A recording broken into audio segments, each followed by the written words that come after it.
All right, so we're going to start out. We're just going to be freeing up these gears. These are going to be top roll spindles. So.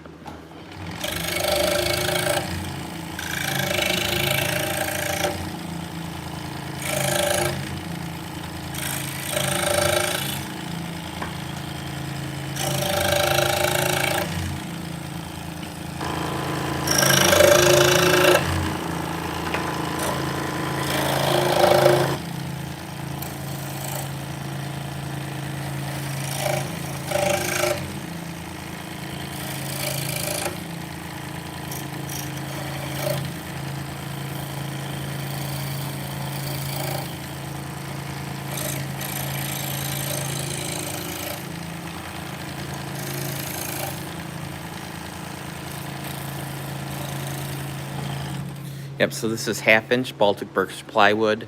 I glued 2 1/4-inch pieces together. I had a bunch of it. So when I cut it out on the CNC machine, I put tabs. That way it stays together as one piece.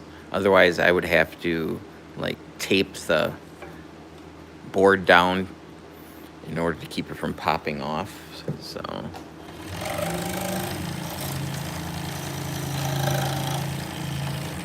You know, cutting these out, you know, I was using tape in the past, and every once in a while one would get halfway up and get stuck in the vacuum and then jam everything up. So cutting off tabs is not a big deal.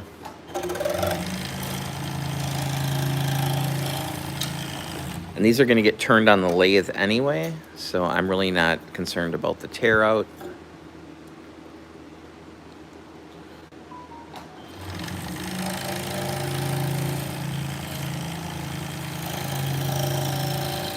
Because we're going to put them on the lathe, so.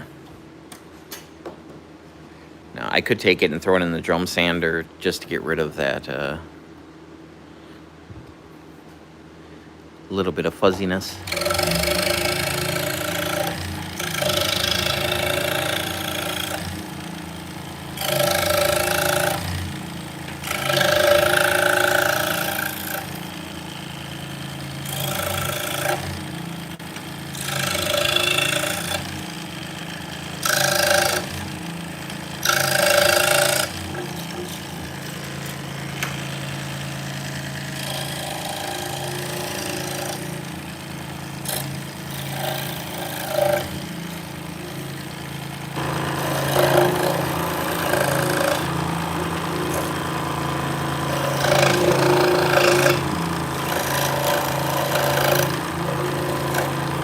Here, let me grab one that's done.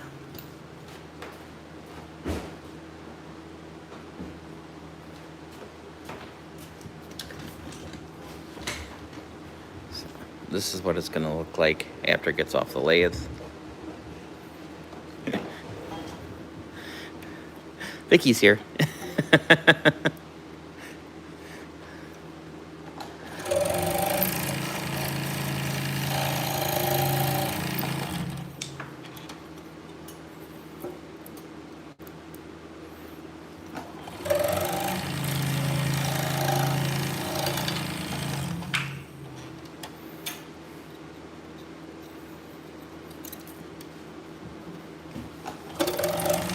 Hi, honey.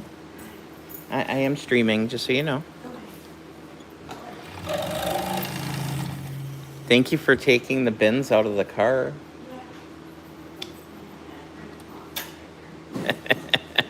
All of a sudden you hear thud, thud, bang, bang, bang. I'm like, what? Oh, yeah, thank you. So.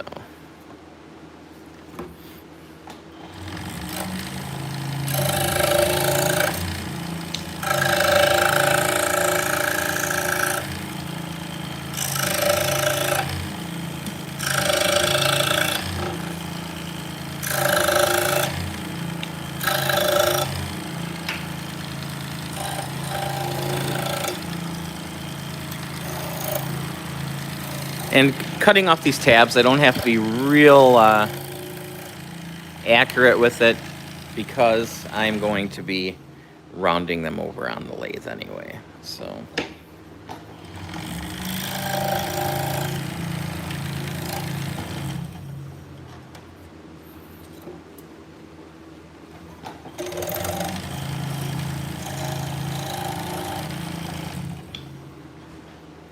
Hey, Miguel, how's it going? Welcome in.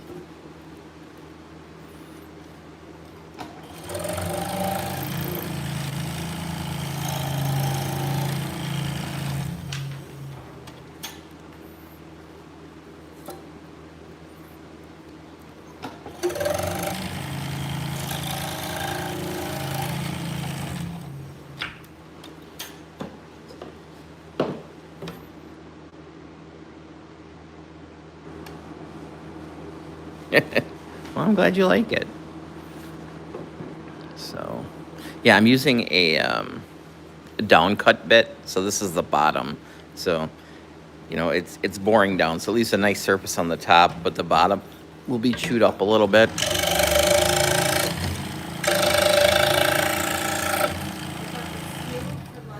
Okay, good. I am tired this morning. We didn't get to bed till, well, later than normal. It's around 10, but yeah, I've been going to sleep at like 8:30 lately. Hey, honey, can you hide the drugs real quick? We live kitty corner, like less than a block away from the fire department and police department. So anytime anything happens, we hear the sirens. The government building, the city county building is like right next door.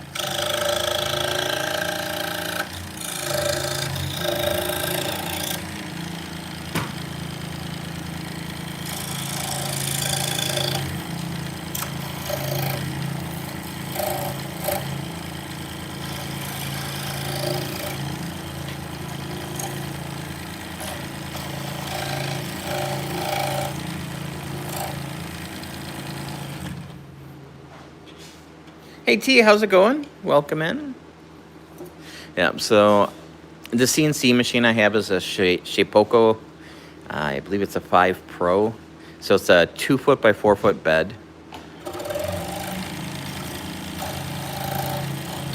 So barely fit on it.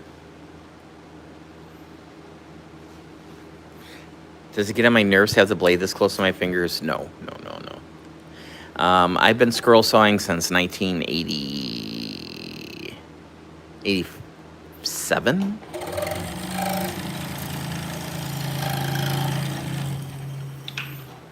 I mean, it's one of those saws where if you cut yourself with it, it's well, yeah, it's gonna hurt, but it's more of a Band-Aid kind of injury.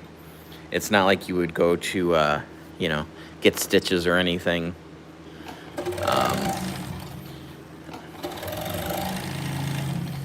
I usually cut myself maybe once or twice a year.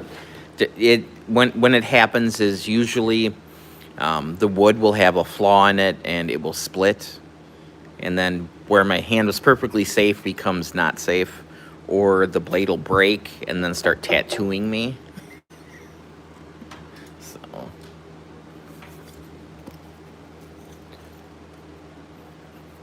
Hello, C. Welcome in. So we're switching blades. We're going to a number 7 blade. This is a Olsen Mox. No, this is an Olsen PGT blade, precision ground tooth. So it's a double skip tooth blade. So you can see how it has 2 little teeth and then a gap, and then 2 little teeth and then a gap. What that does is those gaps are called gullets, and it gives the sawdust a place to go. So this will cut faster because it's able to get rid of the sawdust. Back in your school, you used a bandsaw, which scared. Yeah, bandsaws. The scroll saw is reciprocating, so it's going up and down, up and down, up and down. Where a bandsaw is one big loop, so it's always pushing down. It's always cutting. Where this is cutting, not cutting, cutting, not cutting. So that's why butchers use bandsaws to cut meat and not scroll saws. So yeah, a bandsaw can easily take your finger off like a table saw. This, not so much.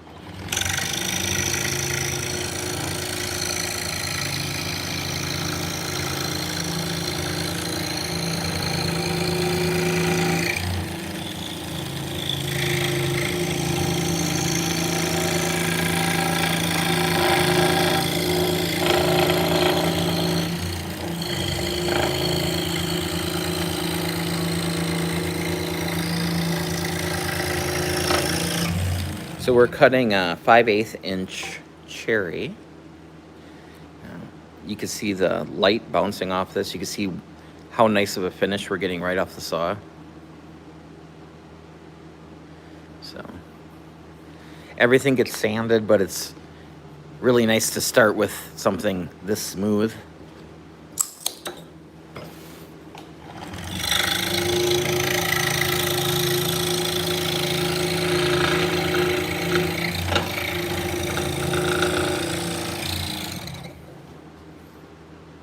Iced coffee? Yes. Hot coffee. All right. Yes, it's yummy. Let's see. Sassy says started work this year.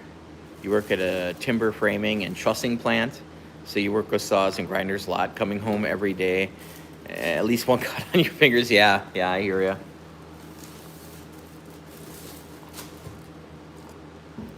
I did factory work for almost 20 years. I got quite beat up myself. All right, Clark says, you should also mention that you cannot directly control your workpiece under a bandsaw or a table saw. Well, yeah, a bandsaw you can. It depends on the size of the blade you have on the bandsaw. If you got a big blade on for resawing, that's basically a straight cut. But if you have like a 1/4 inch or 1/8 inch wide blade, thick blade, you can absolutely do curves and bends and stuff. So these are used to spin yarn. So we're making drop spindles. So this is a Turkish style. So I took a bunch of wool fluff and I spun it into yarn. I heard wolf fluff. Wolf fluff? Wolf. Well, yeah, you can, but you got to sneak up on the wolf. Wolf.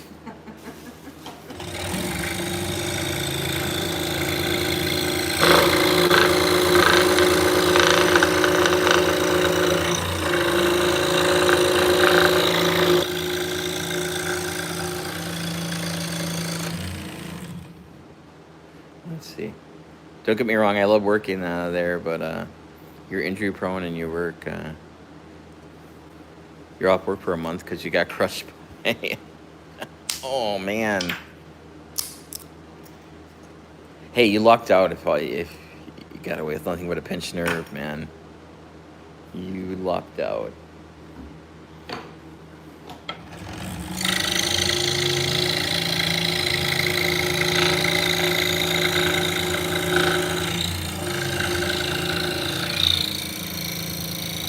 So this is 5/8 of an inch thick, which I always say is like 19 mil. Let me measure it. All right, it's about 16.5 mil.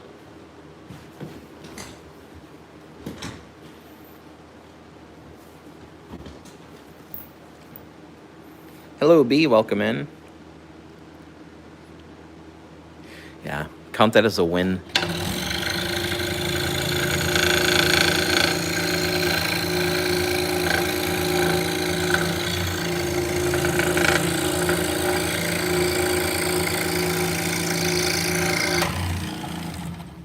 I only had to take one ambulance ride.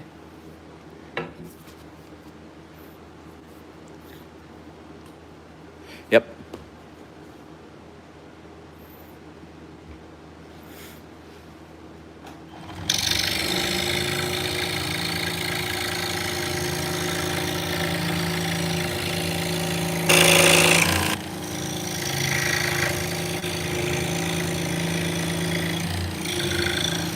I gave myself a concussion. I used to work on a moving assembly line, and I was in a rush, and I went to throw myself down on a creeper to slide under a truck, and I hit the back of my head on the hub. You know, the truck didn't have tires on or anything yet, but yeah. Whew. That was a bell ringer.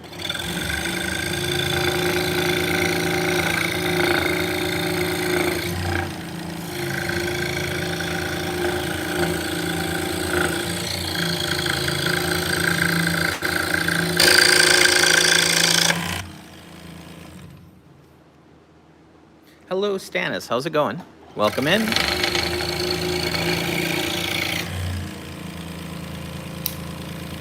Hey, I appreciate it. Yeah, get some sleep. Yeah, I'm just waking up. It's like 8 o'clock in the morning here.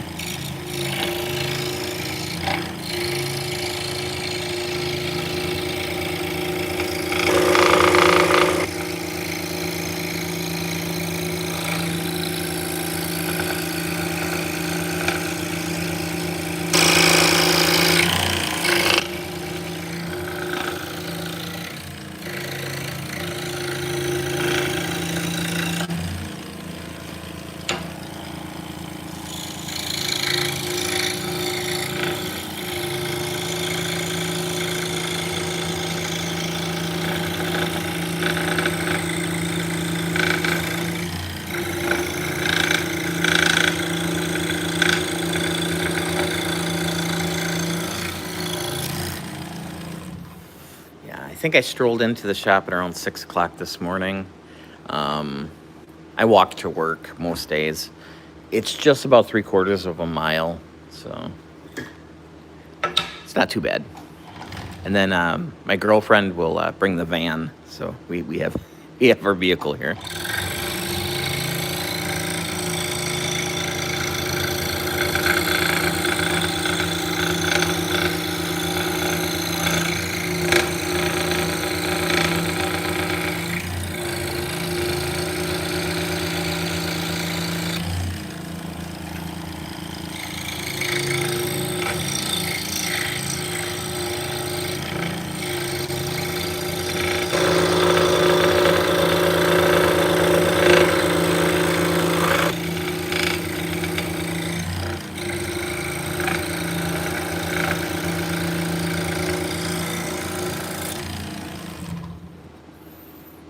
So I am, to put the patterns on, we put down blue painter's tape first, and then we use spray adhesive to glue the paper patterns on. That way when we're done, we can just peel the pattern off and we don't have any residual glue to worry about.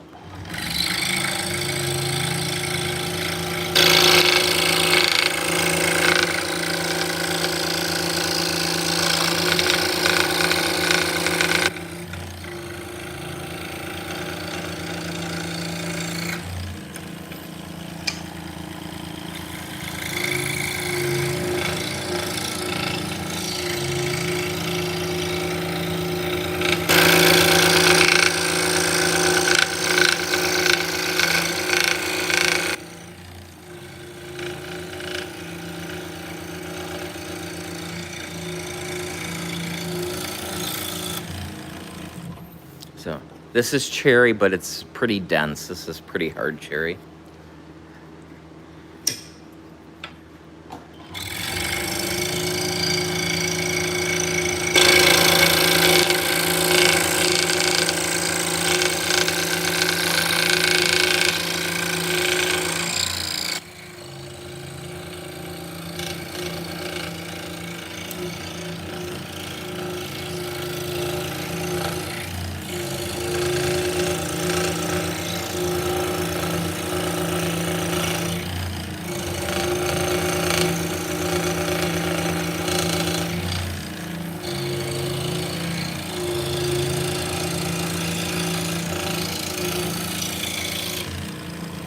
So I put a bracket up here to mount this so it's not in the way. And I ordered some 3M very high bond double-sided tape. That stuff's amazing. I didn't want to, originally I was going to drill a little hole and tap it and then just thread in the bracket. It's just but yeah, that tape's actually working pretty good. I've never actually played with it before. It takes like 72 hours to fully cure, but yeah, it's been probably about 18 hours and it's holding freaking nice.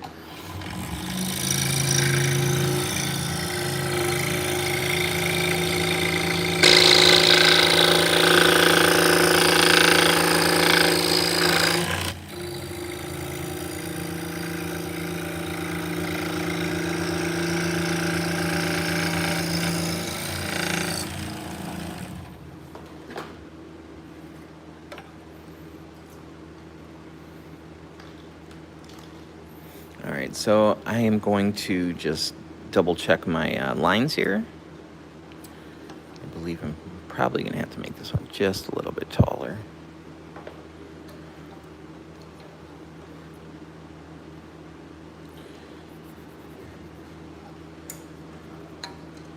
So we're going to cut a mortise. So we're going to cut a rectangular hole.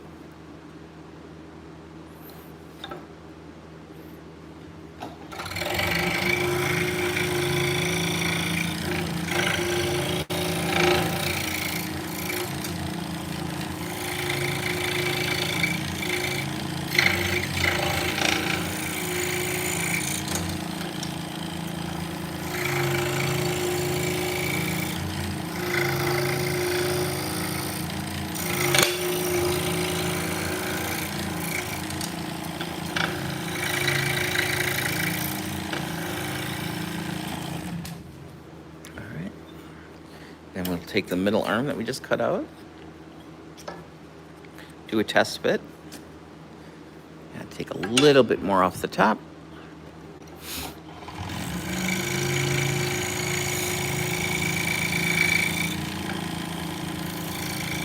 So we're going to sneak up to that line.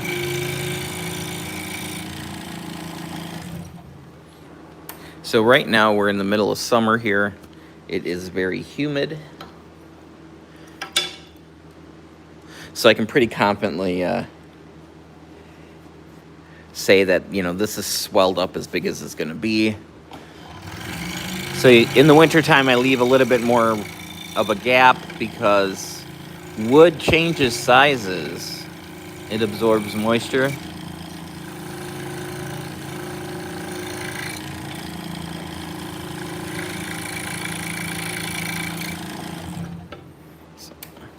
You can always take off more wood, but putting wood back on is a little trickier. So I'm verifying that the holes are centered. So I just have this rat tail bastard file that I just run through, just to make sure. All right, and we'll continue cutting these out, and then we'll come back and we'll cut out the insides. So the inside stuff, we're going to put a smaller blade on so we can get more detail out of it.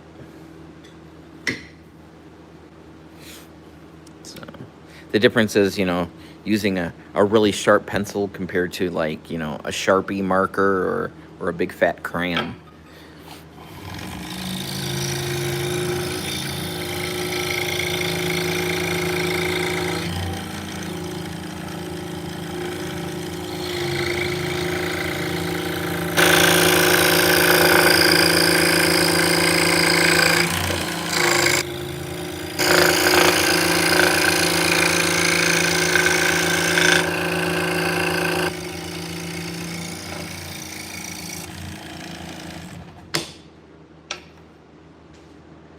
So these are for California, right? Or are these for Wisconsin? These are for California. Maybe you should sit down, have some coffee, maybe make yourself an egg or something. That's okay. That's okay. Drinking this and then all of a sudden I was extremely busy. Huh. Not that, but I'm not gonna drink it. That's okay. I've got plenty of hot coffee and we can make plenty more. Right? Actually, the coffee's quite good. Now that we got the new filter for the water. Now I was thinking, yeah, those water filters are expensive, but we don't pay for water here. So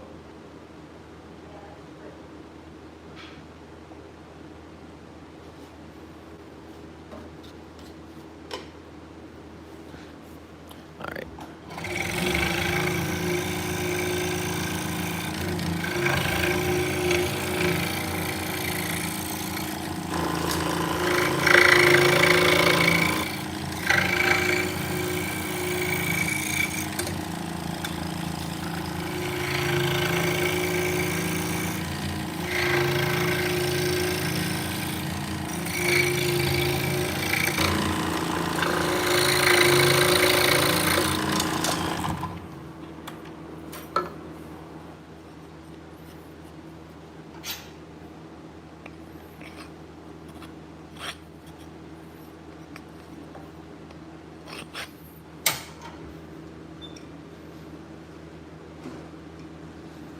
Yeah, so we are building inventory for some shows, some festivals.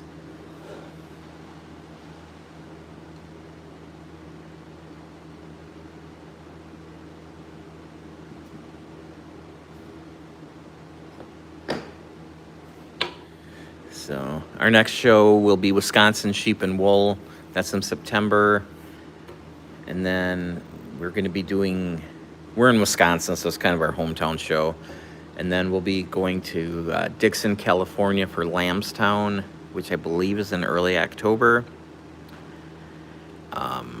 which is in Dixon, which is about a half hour away from Sacramento. So I've never been out on the West Coast, so I'm kind of looking forward to that. And then our final show for the year will be at the end of October in Fletcher, North Carolina, which is by Asheville, which is called SAF. And then we're done until March, so just in time for the holiday sales to come in online.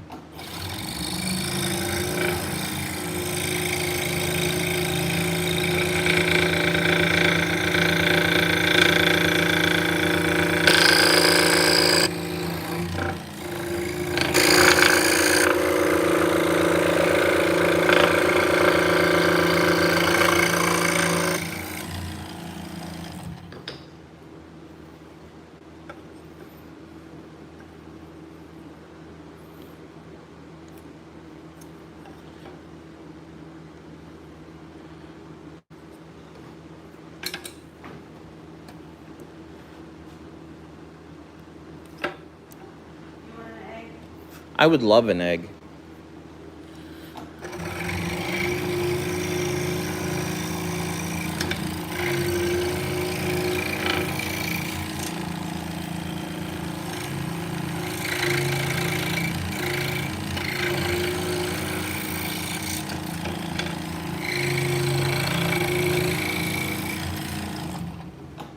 Were you really hungry this morning when you woke up? Not really. A little. I had a banana. Yeah. I only need one piece of toast this morning. Okay. All right. Yeah, I was still kind of hungry. Yeah. Well, we had a light dinner too, so.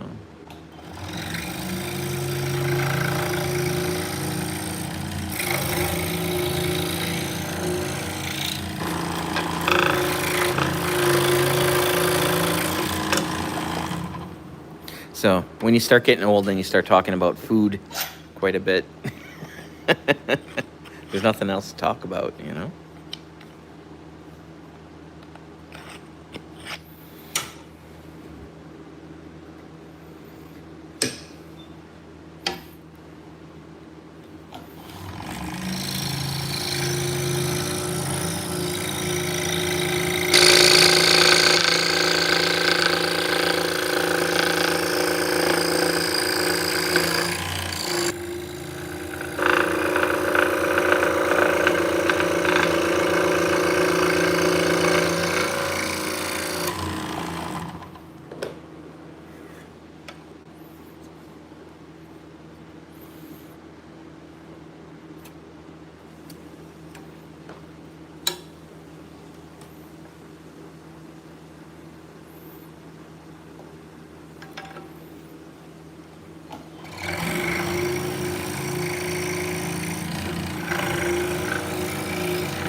And then we have, hey UK, how's it going? Welcome in. Then we got 4 more of these to go. So we'll just keep cutting.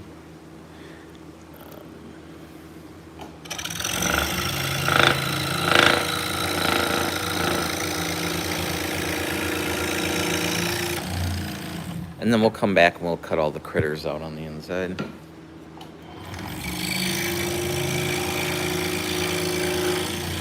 Hey, do you like the doorstop? The doorstop? The pantry door? By the bathroom? Yes. Because I can't see because that door likes to swing halfway. It does. Well, I took the ukulele off the wall. So I can guarantee you we're probably the only people in the whole city that has a Red Heart doorstop. Just saying.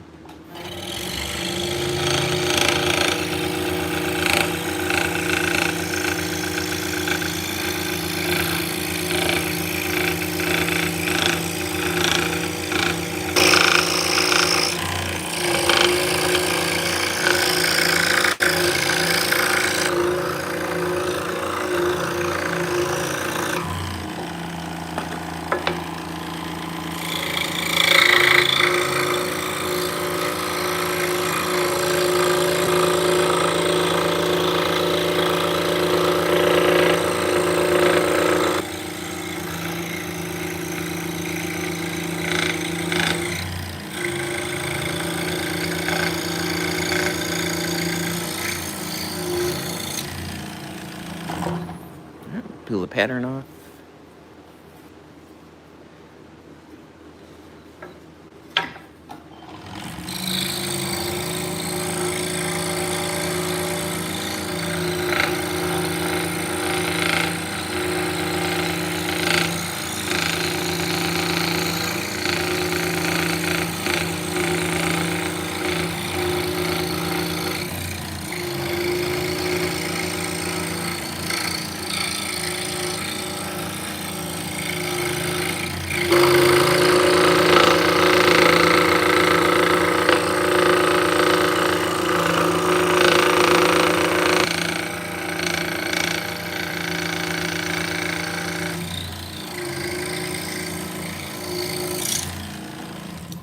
So I like doing this method with the painter's tape and then the paper patterns.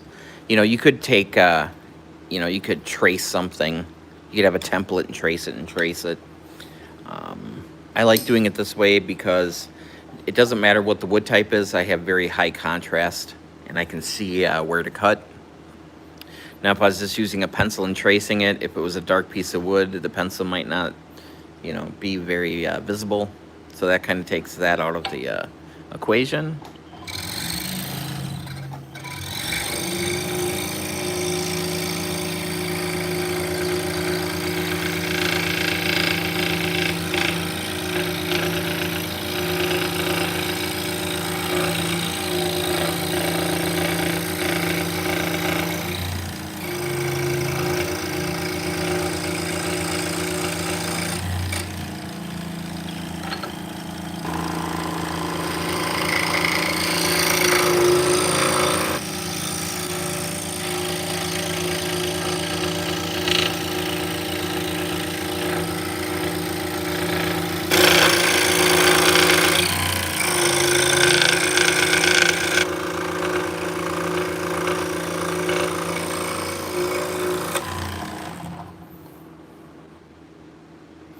Now, as far as the printer paper goes, it doesn't matter what it is.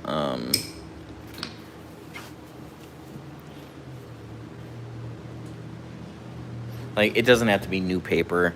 If we mess up a bunch of packing slips, as long as you have one side that's clear, you can just, print on the other side. I think we used up a ton of paper that Vicky had during college. A lot of one-sided prints that she didn't need anymore.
Hey Kathleen, how's it going?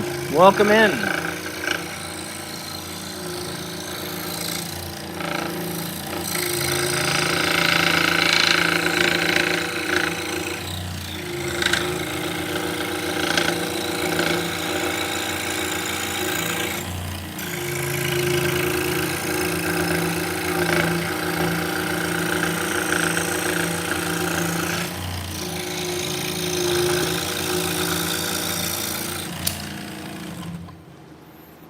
There we go. So I paused a second, so I got a little burn mark there. Not a big deal. We're going to be sanding this anyway.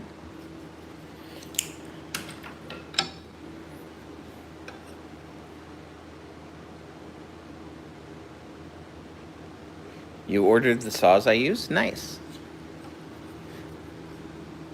Which one did you get?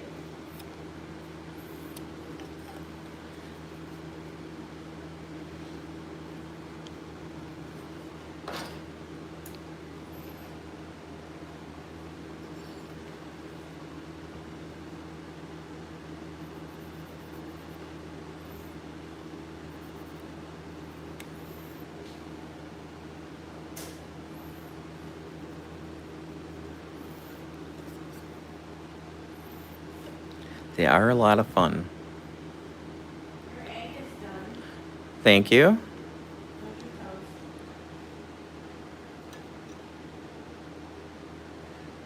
Olson, you already had the Pegasus. Nice.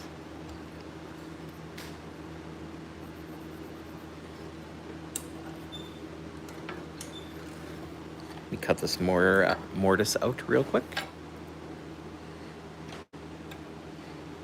The number 9 didn't do the trick. Yeah, I mean these are these precision ground tooth blades. They're very aggressive. I like them a lot. If I'm cutting something thinner, just I got the Nikwa here, I got the Pegasus here, but yeah.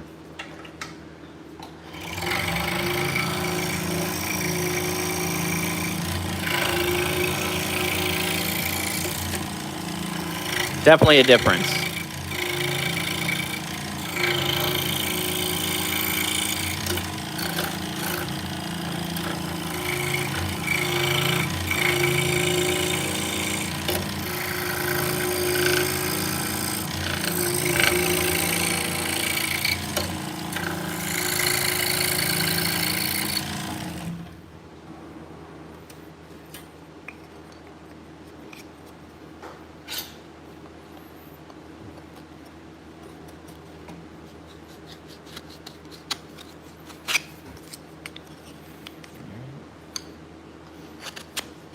Just gonna run over and grab my breakfast real quick. I'll be right back. You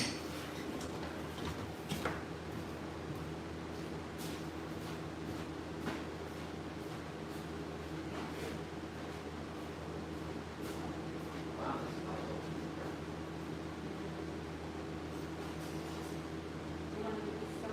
No, I don't. I'm just saying, it's a little low.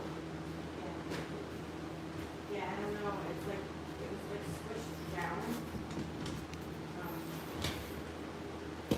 Easy Caesar, how's it going? Oh, Breakfast. So, just give me 1 second here and then we'll get cutting again.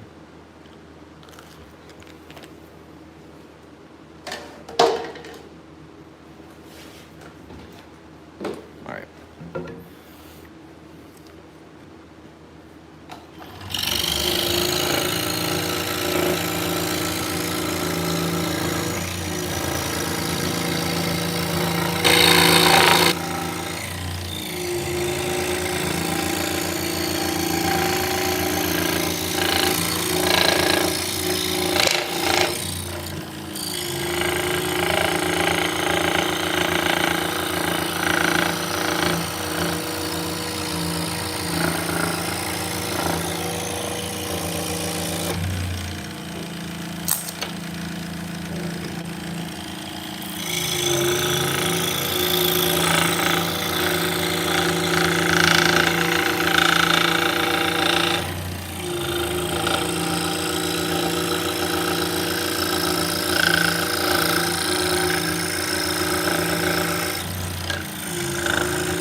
Hey Jay, how's it going? Welcome in.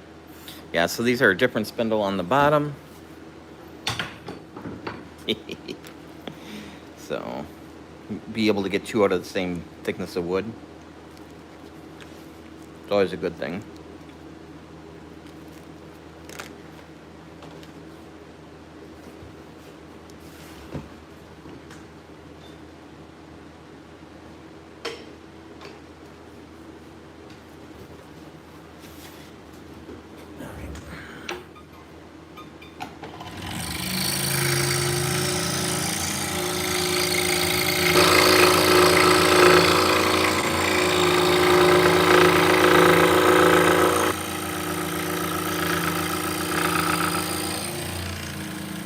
Hey Mark, welcome in. We're just living the dream today.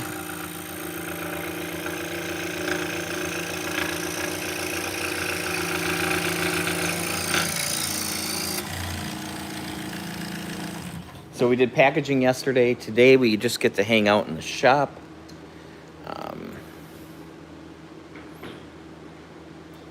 Getting some end mills in, from Amazon today.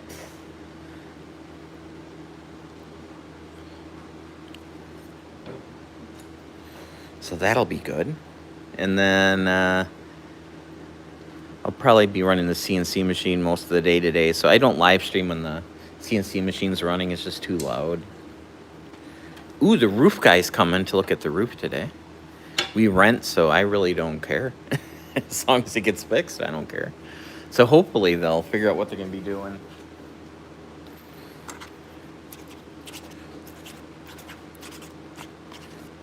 Got a leak in the roof.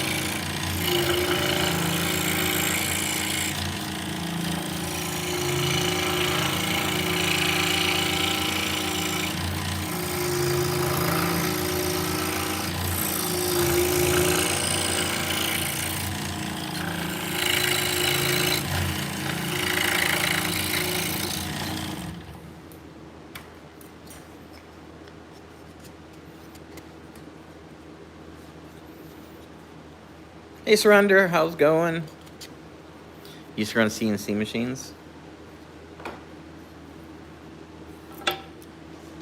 Nice.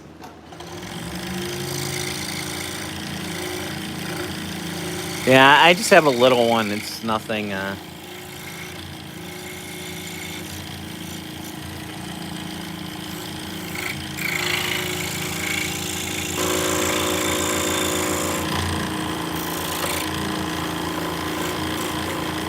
just a little woodworking one.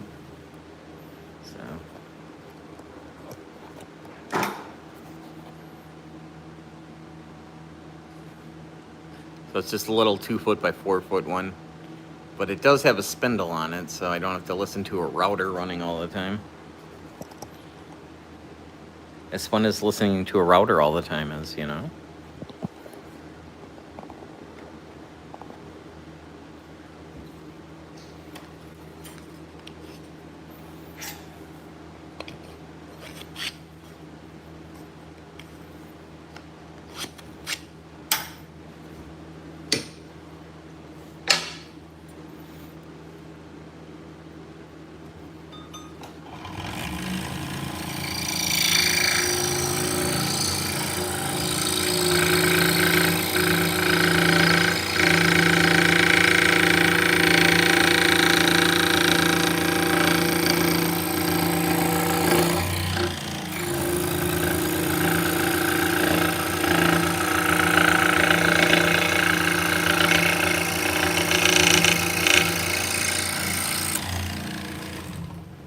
Yeah, my brother-in-law sells like $1 million CNC machines. So he's just, yeah.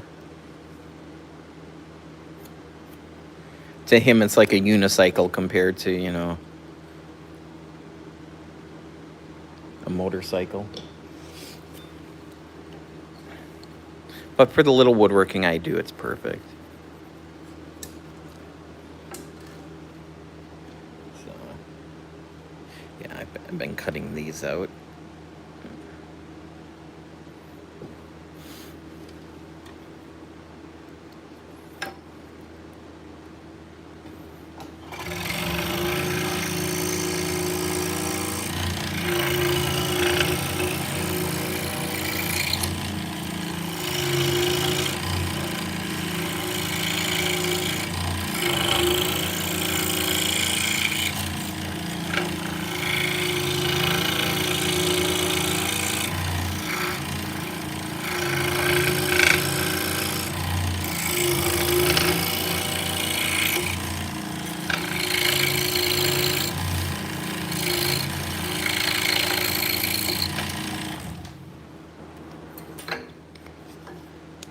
So I was cutting out some things a couple months back out of 6 mil plywood, and so I had a bunch of scrap of the 6 mil, so I laminated it to make it to 12 mil to get me to the 1/2 inch. And yeah, so I've been gluing up a few pieces a day and just kind of working through it.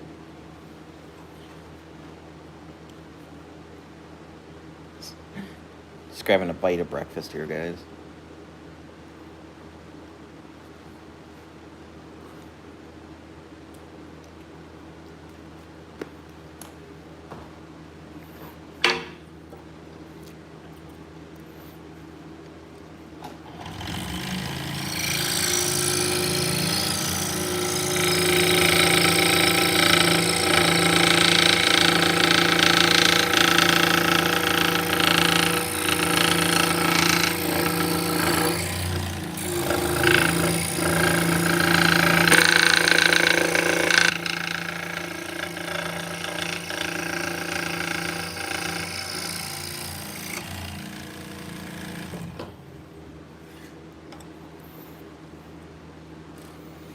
All right, we'll cut this one out, then we'll swap the blades out and start cutting out the insides. I think that's done.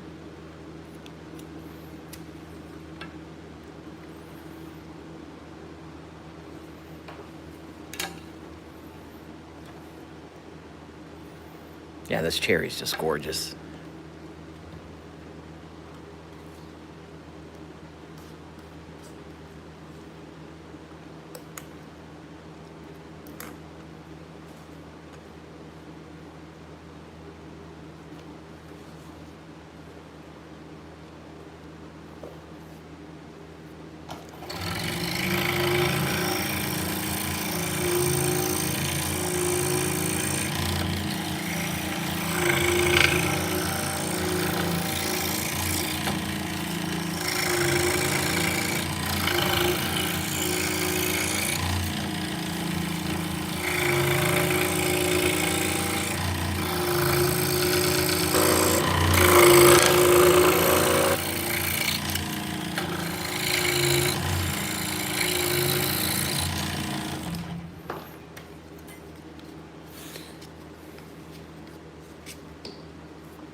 Yep, so we do not have air conditioning in the shop. We got a portable air conditioner in the front room, but it doesn't really do anything. So I try to get here usually before 6, right around 6 a.m. And then I'll open the windows and turn fans on and try to cool it down in here a little bit. So we're sitting at like 77 degrees in here, which isn't horrible, but, you know.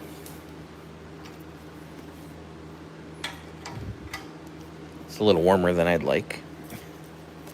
All right, we're gonna switch to a number 5.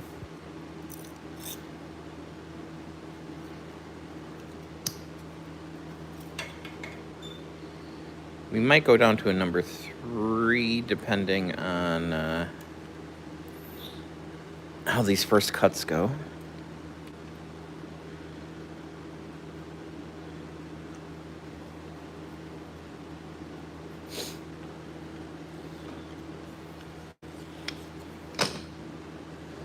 All right, so we'll start out by cutting out these butterflies. I'm not going to cut the antenna.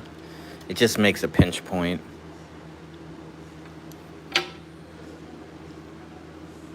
A catch point.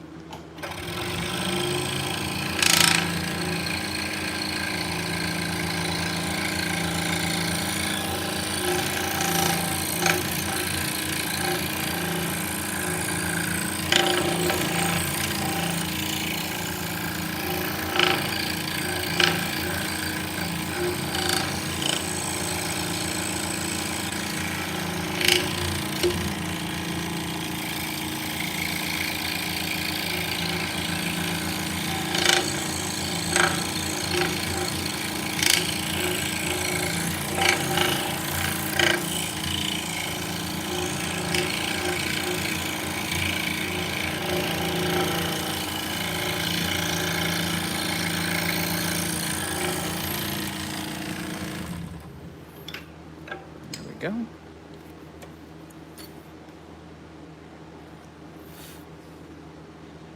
So that's the nice thing about the scroll saw, is being able to do internal cuts.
All right, we got another butterfly to cut out.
There we go. All right, so next up we have some cats. So with the cat, I want to keep the point on the ear. So we'll bring the blade up, come back, coming from the other side. So we're going to cut in to get that point. Because if we took the saw and went around the corner, it'd be a loppy ear. So it would look like a dog ear. We don't want that. And then the back legs here, I'm going to come up shy of the line on this side and on this side as well. So I'm going to make this area here just a little bit larger so that it won't break. Whenever you make something with a head, you really have to get the face. You can mess up a little bit elsewhere and it's not going to be noticeable, but people are drawn to faces.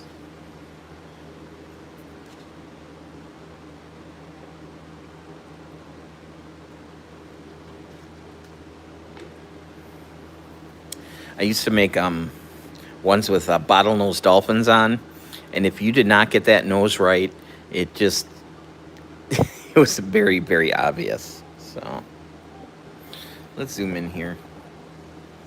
I'll try to keep my fingers out of the way, but no promises. Got to rebuild my try my stand here. That should work. All right. So I'm going to be splitting the line. You have to choose whether you're going to cut on the outside, inside, or I'm going to split it. I'm going to try to aim for the middle.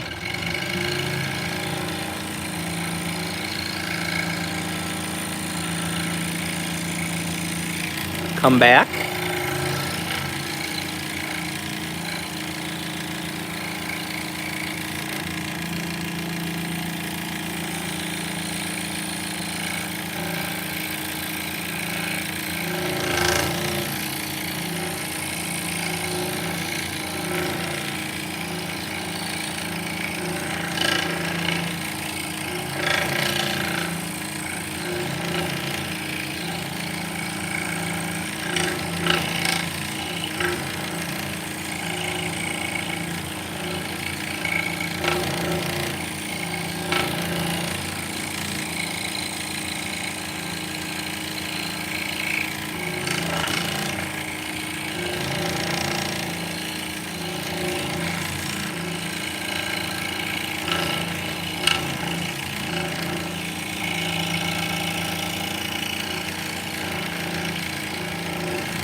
I'm going to take the piece that we just cut out and I'm going to put it in and push it through.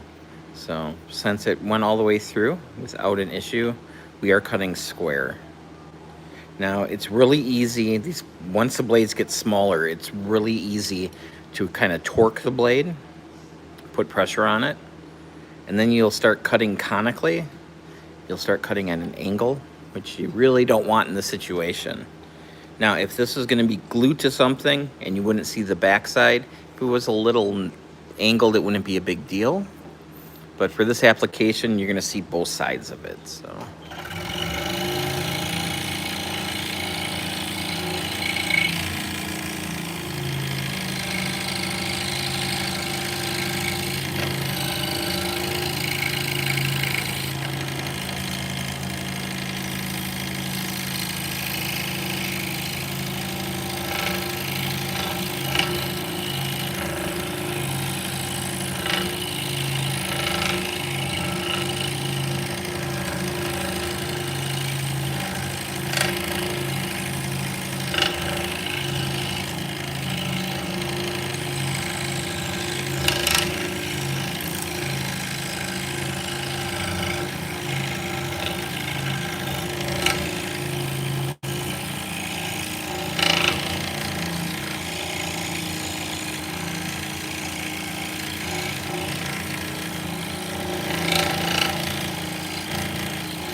go. Hey, Delilah, how's it going? Welcome in. So today we are cutting out some Turkish spindles on the scroll saw. So we already cut the outsides, now we're coming back and we're cutting out the little critters, the animals. My, one of my mentors, his name was Hans, he used to call them critters. It's cracked me up.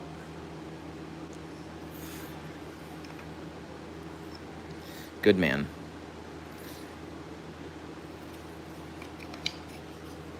Hey, Dolly, welcome in. You're good? Well, that's awesome. Good to hear.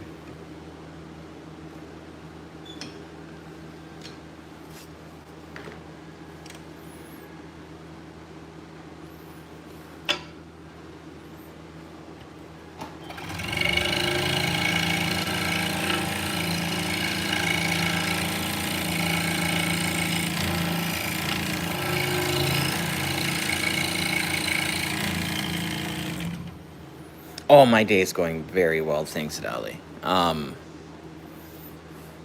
today's a good day. I woke up at 5:30, walked here, got here around 6, straightened up a little bit, got some coffee going. It's been a good day. Hey, hello. Andrea, how's it going?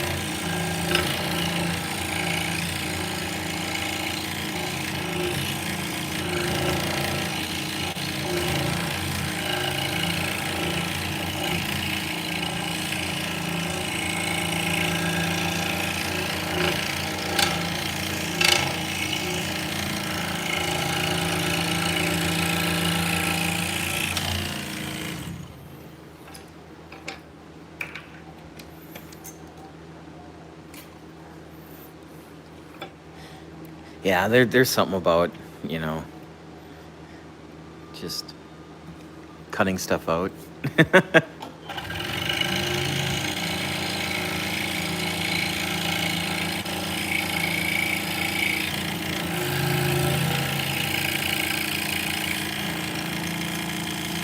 Yep.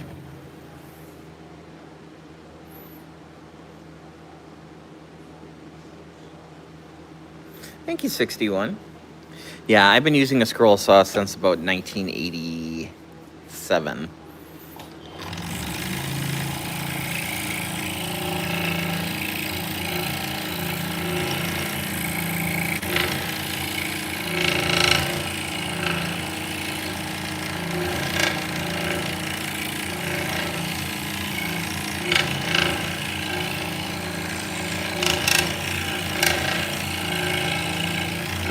So I grew up in the country on a little hobby farm. So this is, you know, pre-internet. You know, we had antenna TV.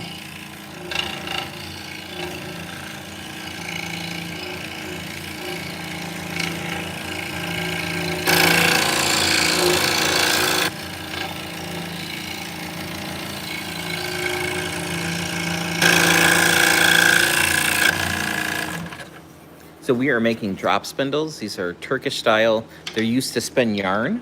This is what came before the spinning wheels. So this is my day job. I've been making these. This piece of wood is bad. See that? Had a crack in it. So I could salvage it for myself. I could cut out this side and the side to even them up. But yeah, unfortunately, this one is not sellable.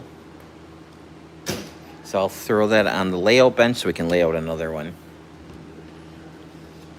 You know, wood's a natural material. You never know what's going on the inside. So things like this happen.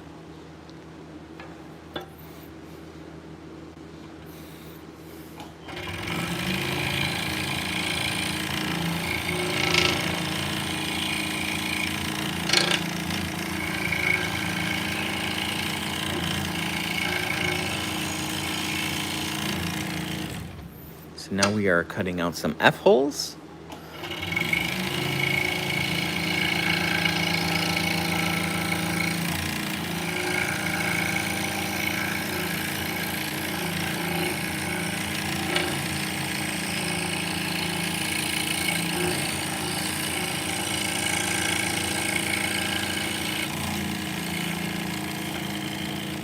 So on a violin or a cello, this would have been cut with like a fret saw or a coping saw type thing. So this is basically a motorized fret saw.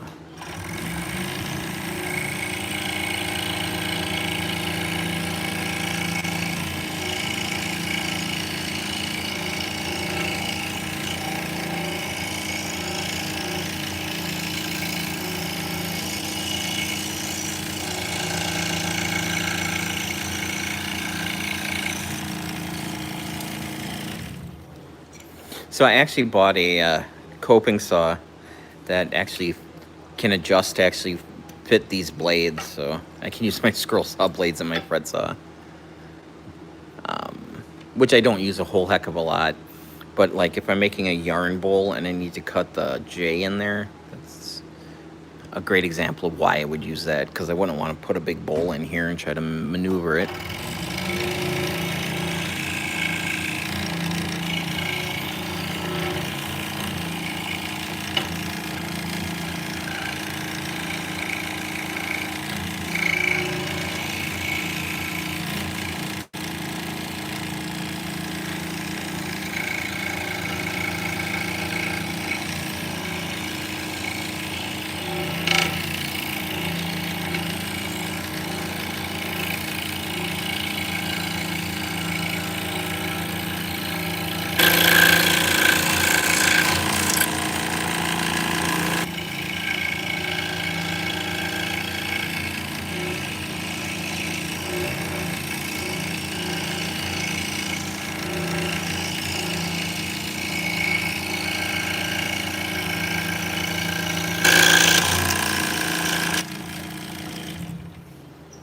Hey Mario, welcome in.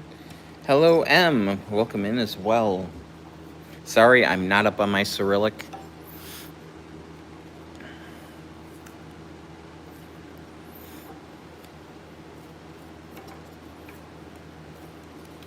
Copycat video. I've seen this before. I may have live streamed this before.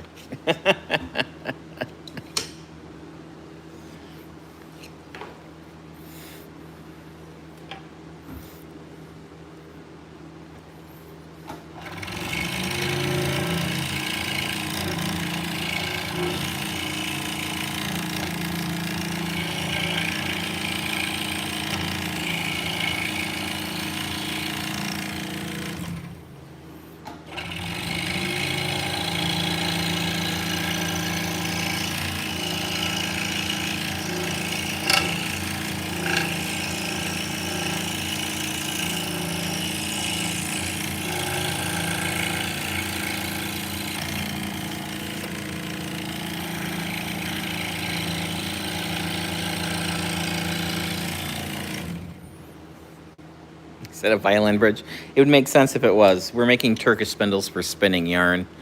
But yeah, the F-holes, yeah.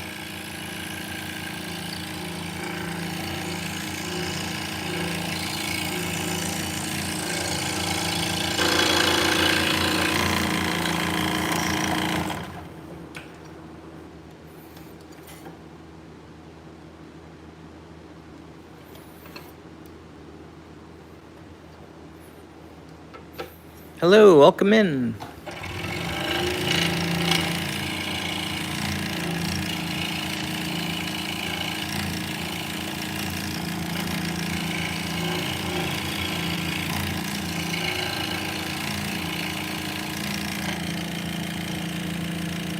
Hey SRC, welcome in.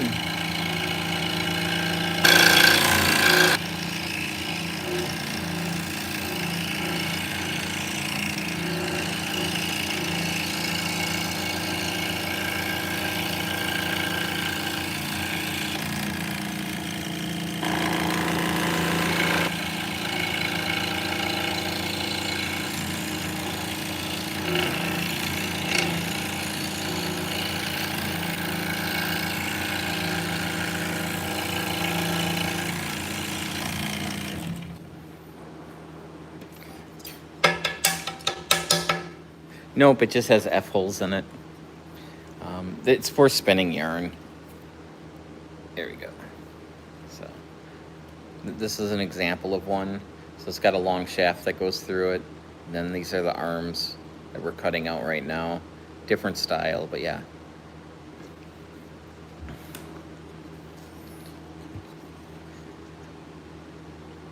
So this is one way of making yarn.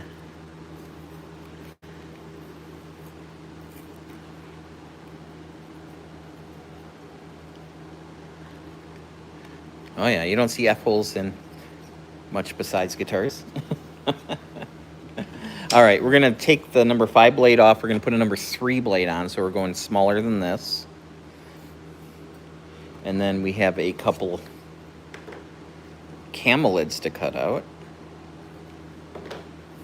I would call them llamas. Other people would call them alpaca. They're cousins, so I don't think it really matters all that much.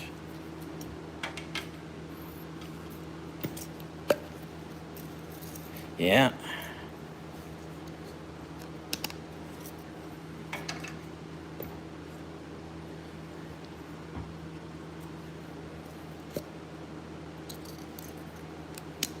All right, so going with a number 3 blade, so they're getting progressively smaller. Now, Nikwo blades, which are sold under the brand name Flying Dutchman in America, have a crimp. You can see that little crimp there. And that denotes the top of the blade, because there's a top and a bottom. These are reverse tooth. So the majority of the blade, they cut on the downstroke.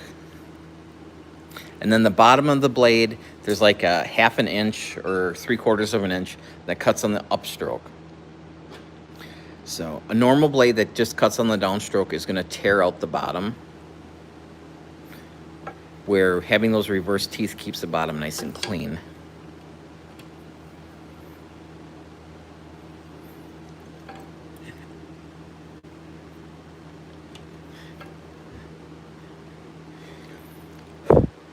I think it's too dusty for AI. Have you seen like the AI videos when they're trying to sell like CNC machines on Temu, and it like just goes across once and it magically appears? How can you sell things when the entire frickin' ad is AI? I mean, crazy.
Hey, Jag, welcome in.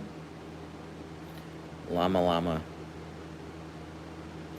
Do these blades have teeth all the way around? Nope, they just have teeth on the front. They do make spiral blades, where they'll take a blade like this and then twist it. Let me show you what those look like.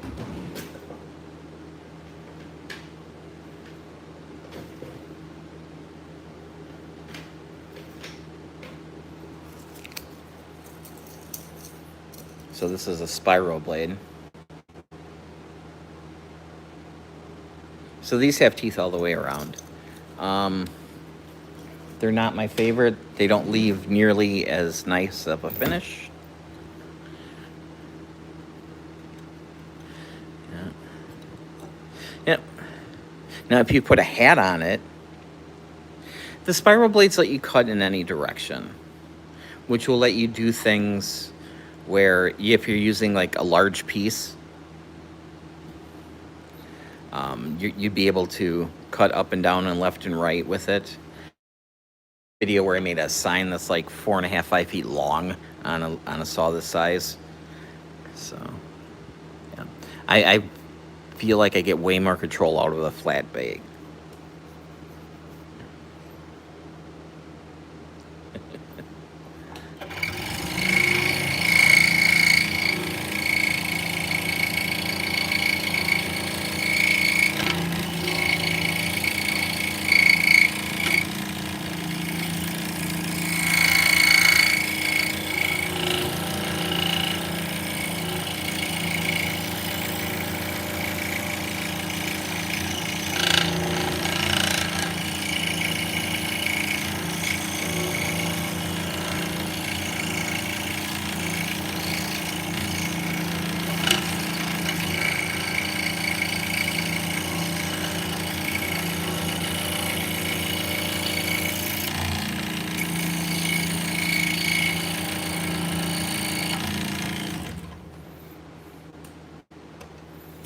Yeah, yeah, I can show you what I cut out with the spirals. Some people love them. You know, if you're doing like little fretwork, it can make sense.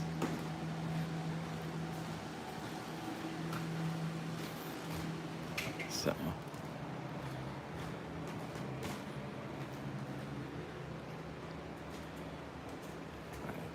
so yeah, I made this all with spiral blades because, you know, everybody needs an anti-disestablishment Terryism sign, you know, above their door.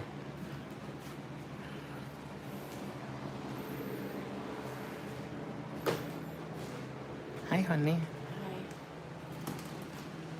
Is that a Menards couch? It is not. Where did we get our couch from? Where did we get our couch from? Dropbox. We got it from Dropbox, which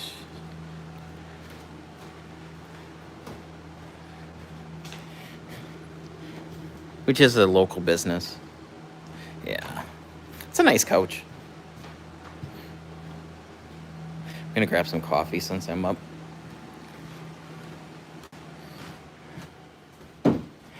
So we had to make a decision whether we were going to set up shelving and sell out of here, but there is no business where we are. This is a little downtown that's dead. So a lot of empty businesses. So we decided to be comfortable and put a couch in.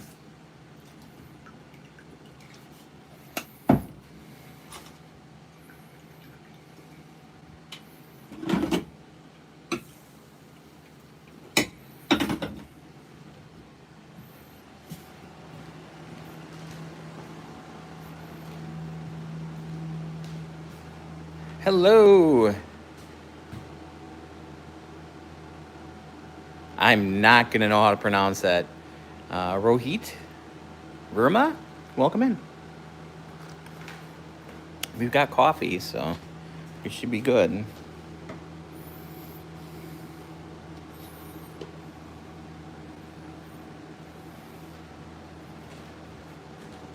Yeah, it could be. It's comfy. It's my napping couch. I think everybody needs a good napping couch. Hey, Kurt, welcome in.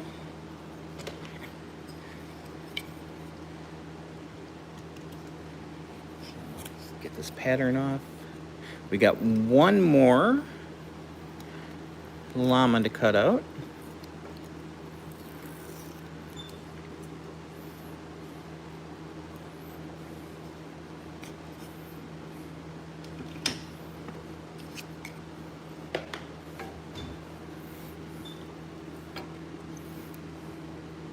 And then we'll put a bigger blade on and then start cutting out some other stuff as well. Let's zoom in here.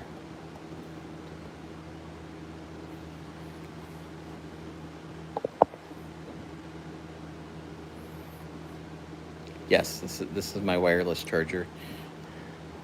Normally I don't use this phone for streaming But my normal streaming phone was dead this morning, and the charging cable wasn't working right, so I'm like, screw it. Just grab this one.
Carl, that kills people. Oh my, I had no idea. You? What do you mean, you? You?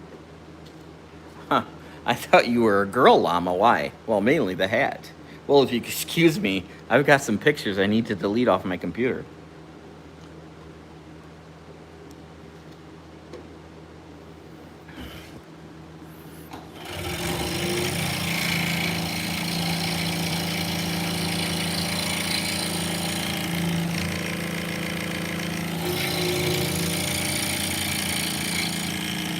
I have not had llamas. Nope. Growing up, we had mainly goats. We had an occasional sheep now and again, but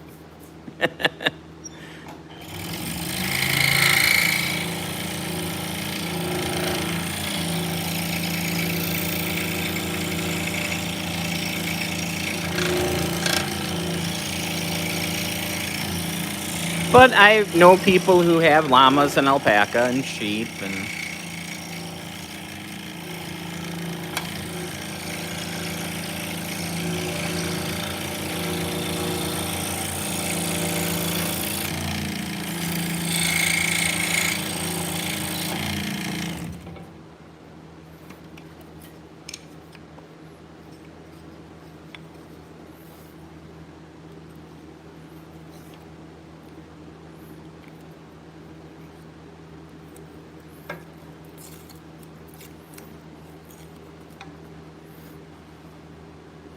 I had a rumbling in my tummy that only fingers would satisfy. I have not seen llama with hats in many, many, many years. All right, so we're gonna take the little blade out. This is number 3. We're gonna put it back because it's basically new. Then we're gonna put in a number 7. These are Olsen Precision ground tooth blades, which I order by the gross, and that's what I got left, so I'm gonna have to order more probably in the next month or so.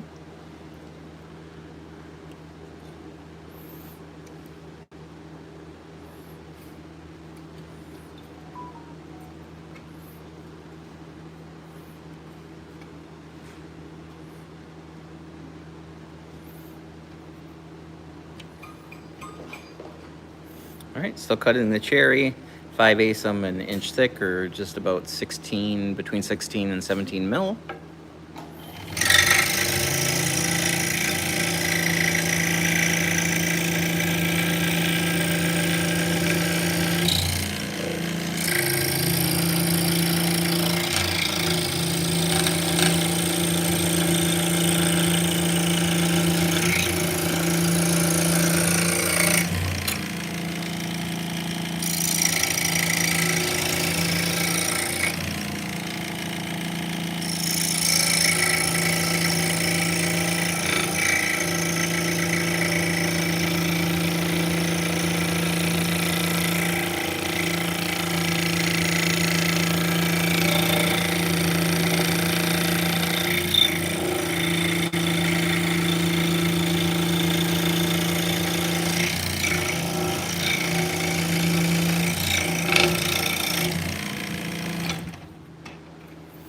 So yeah, this style here I call a deco. It has a very Art Deco feel to it.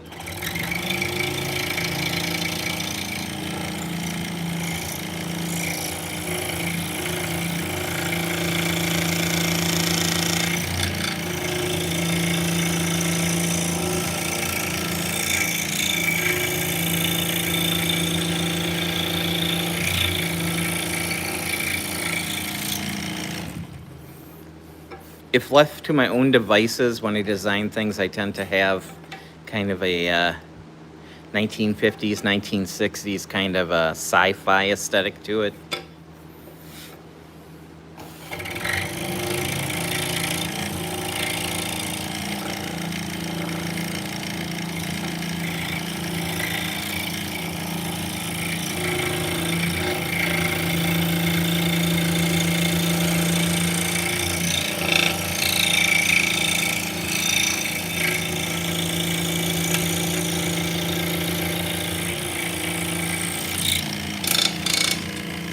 So when I originally designed this, I designed it to be 3D printed. So I used the strength of FDM printing when I designed it, not scroll saw. So when you're cutting stuff on a scroll saw, crescent shapes, wavy lines, nice arches is kind of what you're looking for. Straight lines tend to be a pain in the butt to cut on a scroll saw.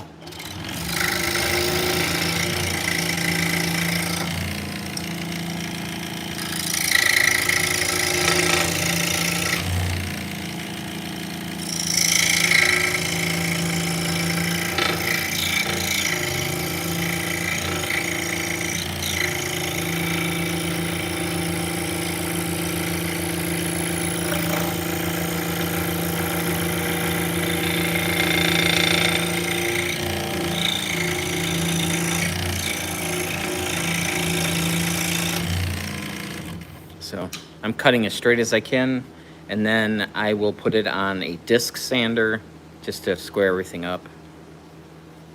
How do you know when to change your blade? When it stops cutting efficiently, you can feel it. When things start getting dull, it gets harder and harder to push. And then with cherry, it'll start burning the wood.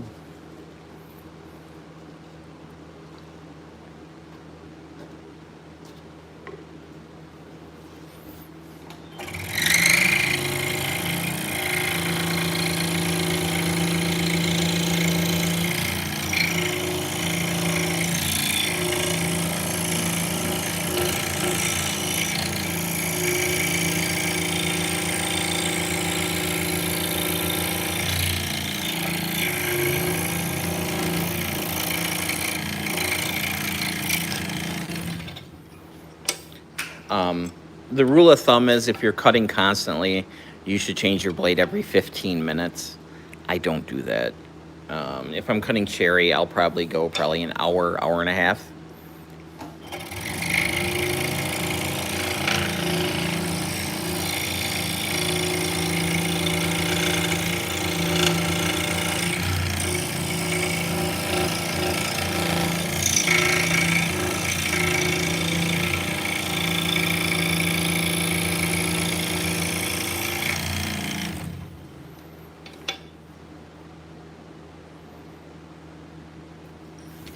Yeah, I mean, I could, cut this outside. I could cut this part on the table saw if I wanted to, or on the bandsaw. If I had a blade on my bandsaw, I just went to cut a chunk of Dymolux, which is resin impregnated birch, and it got away from me. I spent the time. I had everything laid out. I had push sticks. I had a feather board. I actually had a hole in the piece that I had a dowel in to give me more support, and it's still messed up, which is fine.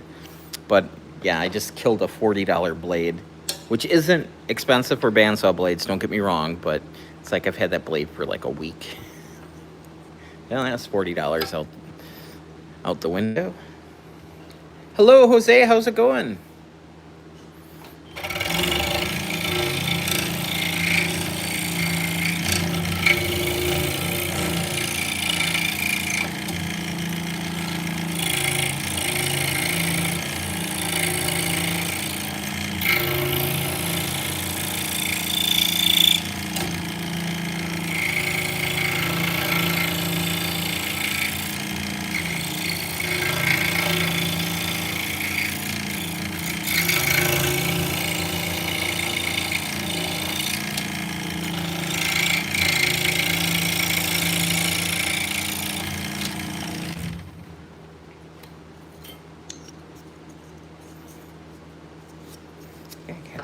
little bit more off the top.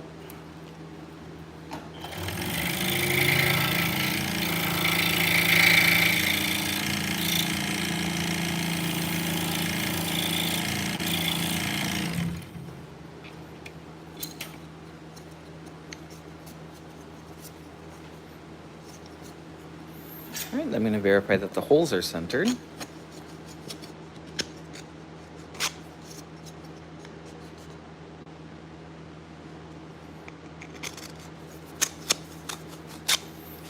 Which they are. So yeah, my girlfriend drills that center hole and she lays out the patterns, and she does 99.9% of the sanding and shaping as well, and the balancing. So we got a pretty good system set up.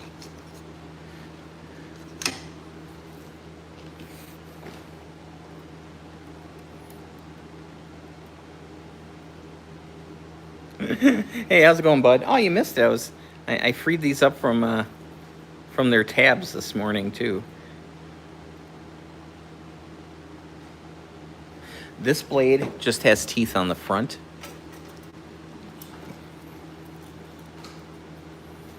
So, right. Well, I wasn't running the CNC machine. It's just too damn loud for the stream.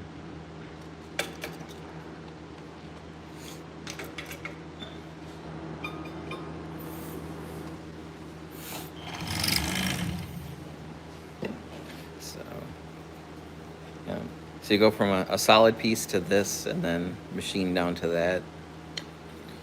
Yes, you need to turn to cut, yep. So we'll cut out this middle piece here. So yeah, you're constantly turning the wood.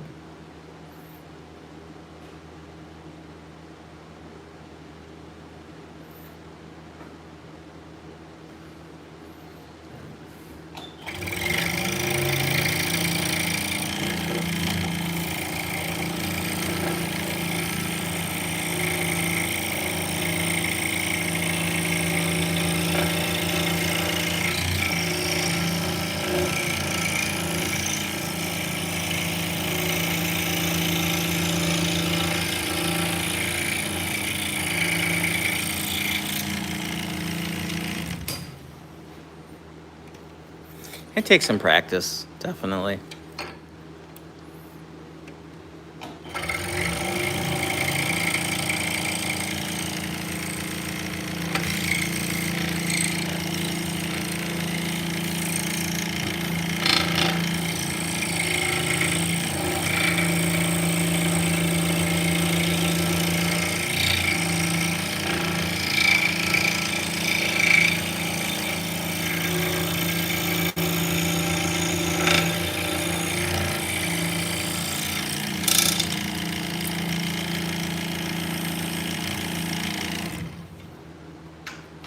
They do make ones, the spiral blades, that do cut in any direction, but they leave a pretty crappy surface. Yeah. So I make gear spindles. That's kind of my claim to fame.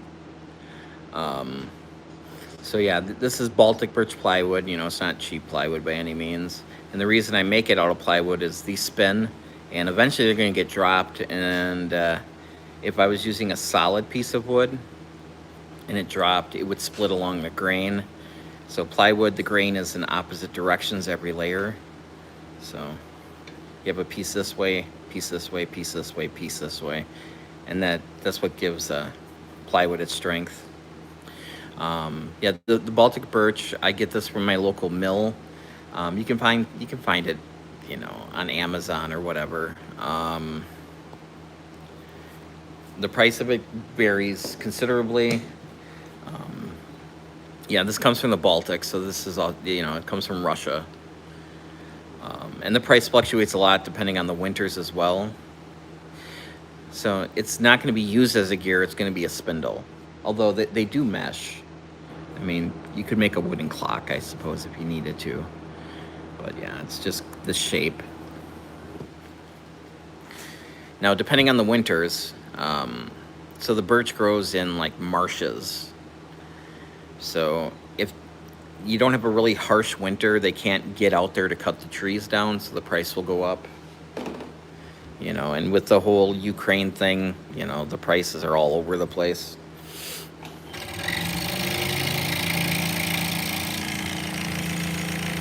How heavy is it?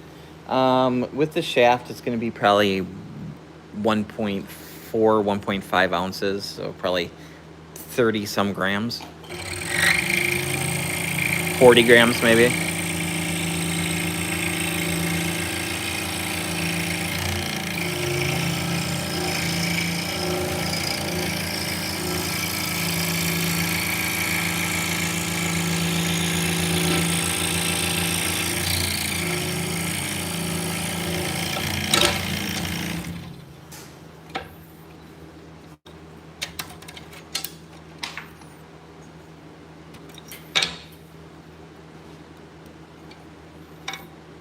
Yeah. I mean, let me grab something real quick.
All right.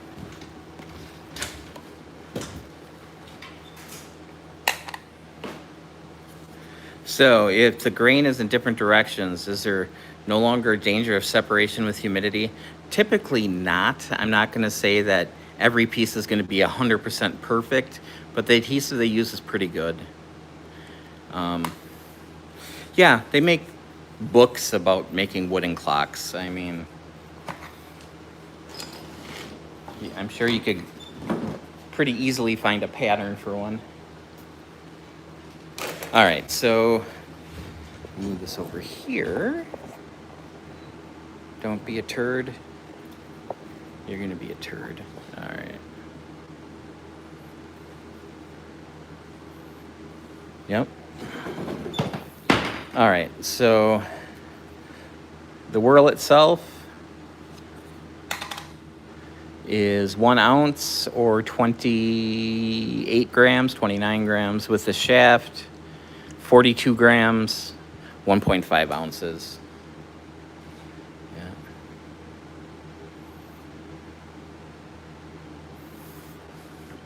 Now, this is a piece of the Duralux. This is a 1/4 inch piece, so 6 millimeter. And that weighs 1.2 ounces. So this one is heavier than this one. It's just the material. So, yeah, I used to cut these out on the scroll saw for many, many years. Then I would cut them out on a laser engraver. So I'd cut 2 pieces and then laminate them together, glue them together, which worked. But, sorry, I gotta do something with my phone holder here. So these are gonna be drop spindles that are gonna be used to spin yarn. So it's just gonna be, it's a very, the definition of simple machine. So once I machine that and get into shape, it's ready to go.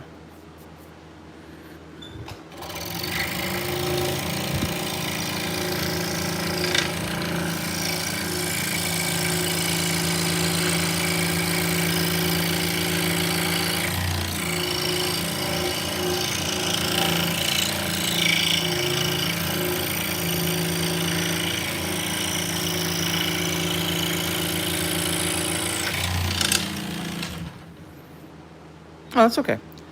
Um, yeah, we've been using spindles since at least Neolithic times. Um, I mean, you can see um, Egyptian paintings of people spinning yarn with them. So, yeah.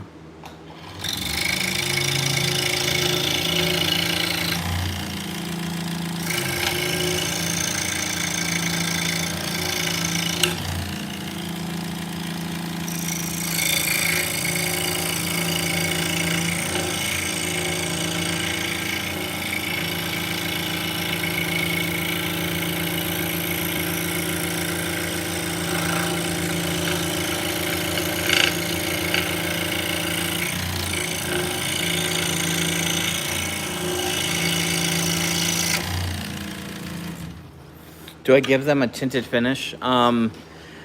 So yeah, the plywood ones, they'll be stained. I usually do either a gunstock or I use three basic stains. I'll either use a gunstock, which is an orange color, red mahogany, which is a dark color, and then I have a golden pecan, which just adds a little tint to it. And then the top rails will get a glaze on the top.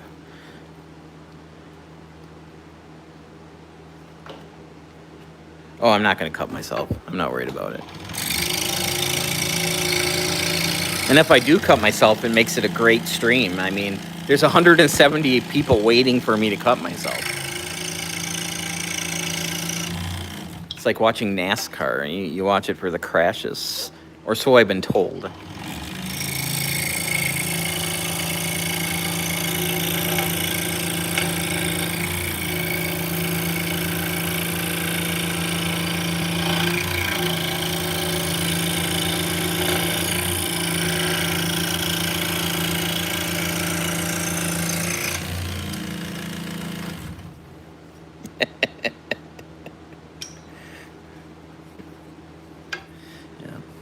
Like I said, I usually cut myself once or twice a year, and I did catch myself.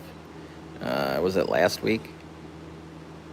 I barely got through. There's like 2 little drops of blood.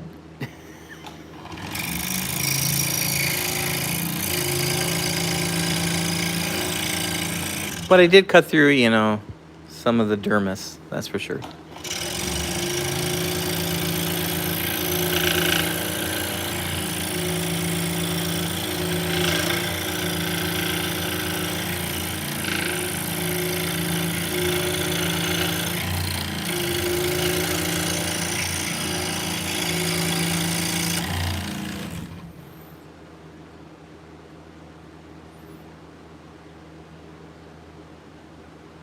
Yeah. So, putting the glaze on the top, the glaze gets buffed out, so it's kind of like a polyurethane, but it's not polyurethane. The ones we're cutting out now will get a mineral oil finish, and the shafts will have wax on them. And then, after a couple years, you could take some butcher block oil or mineral oil or salad bowl oil.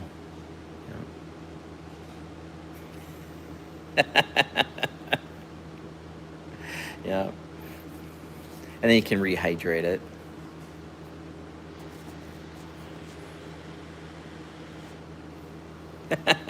I won't get cut. Thank you. Thank you for following. Thanks for the sub. Much appreciated.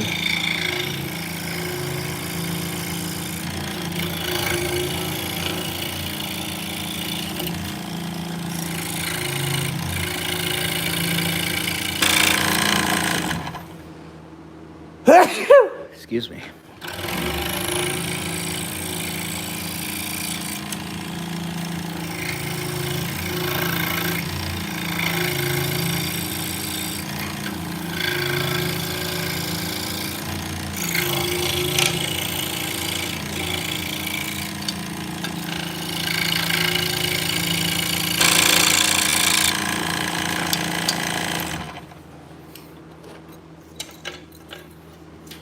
As nice as this cherry smells.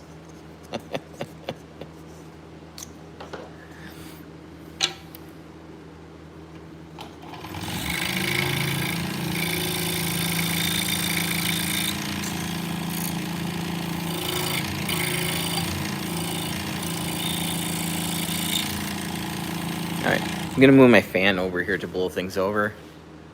Hey Kay, how's it going? Vicky working today? Honey, are you working? I am, I'm actually taking pictures, like I was Let's sneak over. I gotta grab my box fan anyways. Let's see what Vicky's doing. Yeah, because we need some Tibetan, so. So Vicky's taking. I'll do 6. Okay. So Vicky's taking pictures of some Tibetan spindles that I made. Yes, he managed to find everything.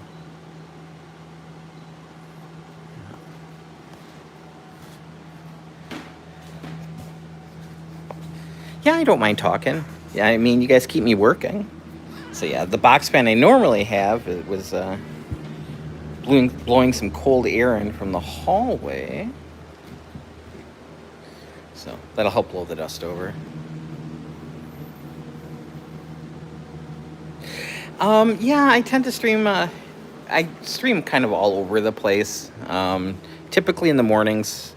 On the weekends, I'll tend to do it in the afternoon. So, yeah, the scary hallway. Strange background for a photo booth? I don't know. I like it. The brown color, the tan.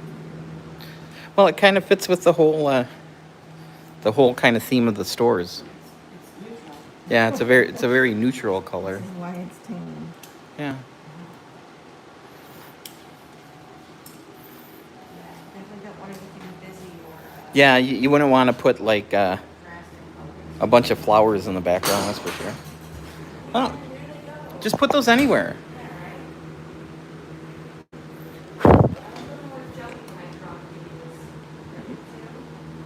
Oh, yeah.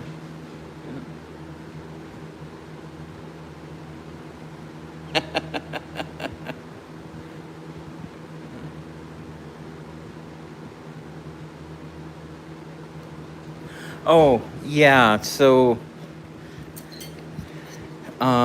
yeah, our store, the pictures are not edited at all. I mean, it's what's coming off the camera. Yeah, unless I get. Well, unless you have to adjust Yeah, the. unless I have to do like, get rid of the sides or whatever. Yeah. You'll do some cropping, but you're not going in there and changing a lot of stuff. No. I'm not like influencing anything. Yeah. Just exposure on the. So a lot of these are one-offs as far as what she's taking pictures of today.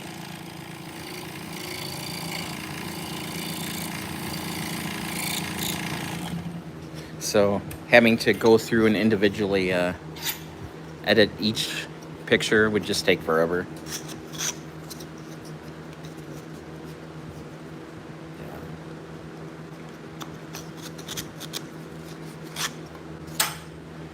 I mean, and you know, honestly, we're still using the SLR. You know, we could probably get a mirrorless camera these days, but it's still working, so.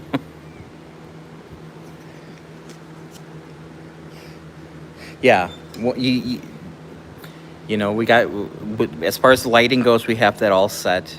You know, it's in manual. We have like, you know, the aperture set, everything's set, you know. So it's basically point and shoot at this point in time. Her photography skills would come in from her CSI forensic training. Well, you know, it could. You know, she can, I was her corpse for college for some of her photography. You know, she did like hella long exposures with lasers to show the, I can't think of, trajectory, there you go, of a bullet. Mm-hmm. Yeah. So what is our camera? It's a Canon TI.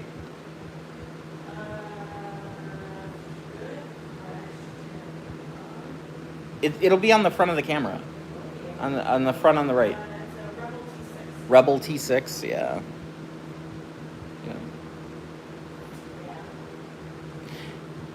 Well, yeah, if it works, it works. I mean, and for what we do with that camera, it's basically just product photos. What? You got a new cell phone and the camera's amazing. Yeah, the cameras have come a long way. Yeah, our cell phones are, even our cell phones. Yeah, what do we got? We got 17 17Es. Yeah, the camera's not bad. Not as good as the 16 that we had for a day, but Right. yeah.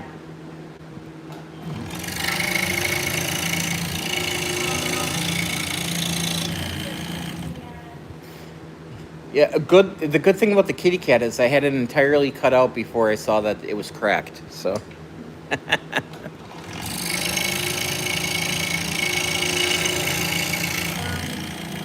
do you think? Should I save the ends? Should I just toss it? I say just toss it. I said when it happened that I could cut the other side to match and make one for myself. You could, right? But yeah, just toss it. Yeah. Yeah. It's not worth trying to save it. As a non-American, you use Nikon. Nothing wrong with that. But you had a T3 for a while. Yeah.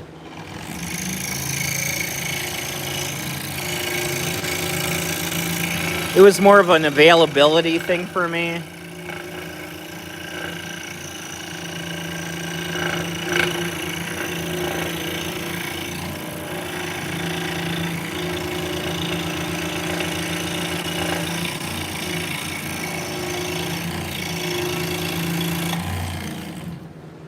Yeah, I'm not much of a photographer myself. It's just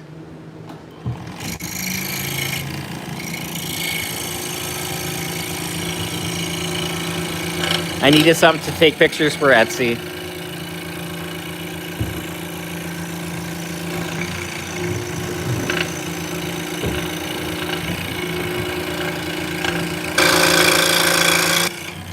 Hey, babe. Yeah. If you want to, you can dump that can off and then you can have that one. You get your own 5-gallon bucket. Wet sauce. Yeah, I was catching, yeah. Are the geese back? I did not see them this morning. The great egret was hanging out with one seagull. They've been hanging out, which is weird. Want me to dump yours? Sure. It's almost full. It is almost.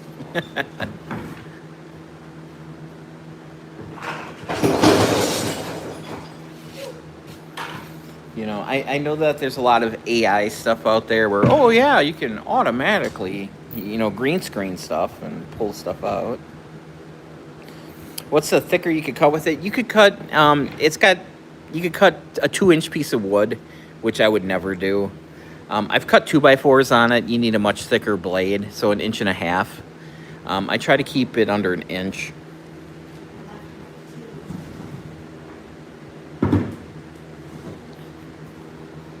Are you near an ocean, or did it get lost navigating? Oh no. We've got a pretty big lake near here that is the reason why we have the seabirds and the egrets, yeah, hanging out there. So.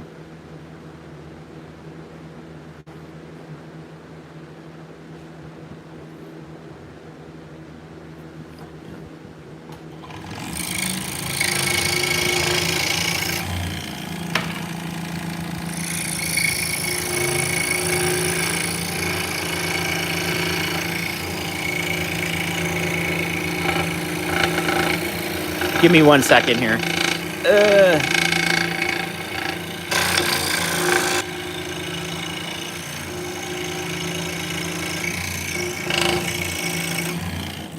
So if I was gonna, actually, I'm not doing marquetry right now. I'm just cutting out.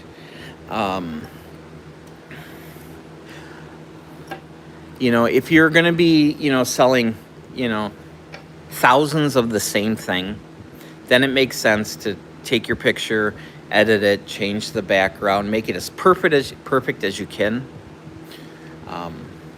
But if you're doing individual pictures, yeah, it doesn't really make sense to do it that way. spend your life in Photoshop. As long as your photo shows the item, it's in focus.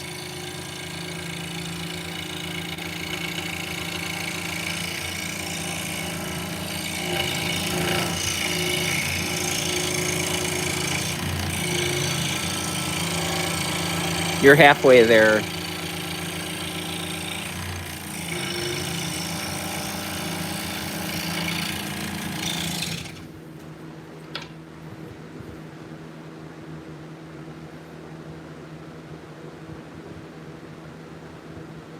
Lake Michigan should be called Lake Wisconsin.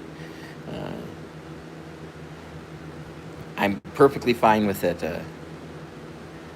being Lake Michigan. Take back the peninsula too.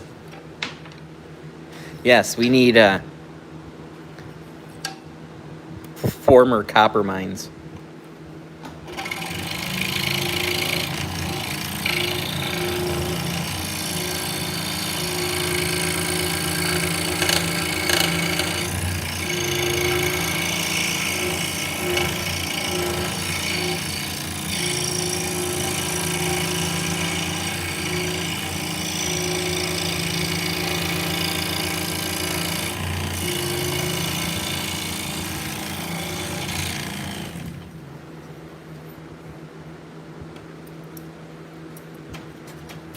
Yeah.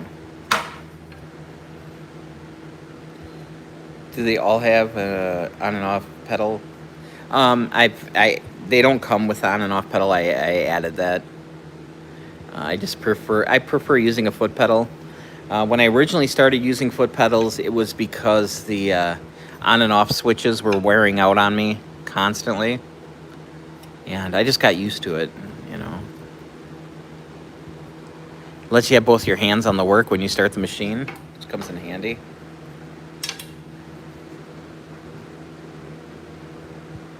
Find a lot of cheap ones on Marketplace, but you want a good one.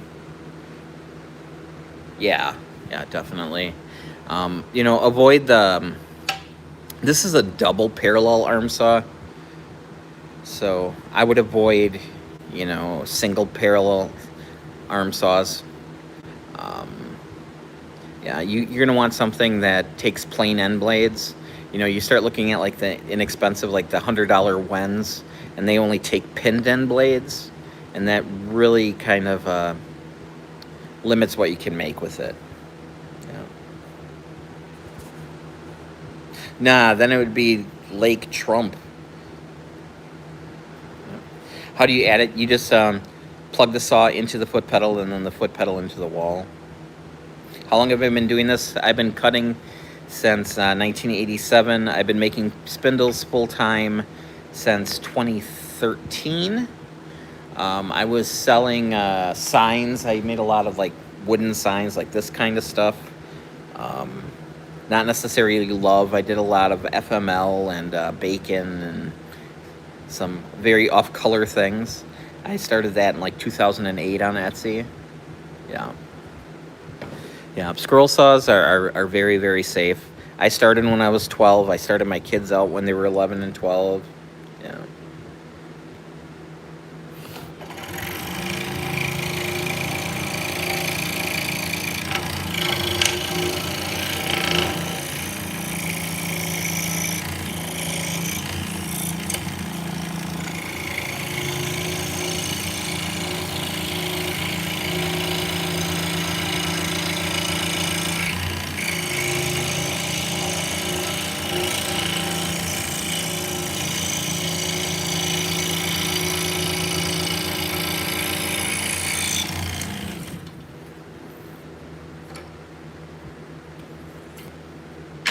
Got his kid at Disney World. Sweet. I do use a drill press for the holes. Yeah.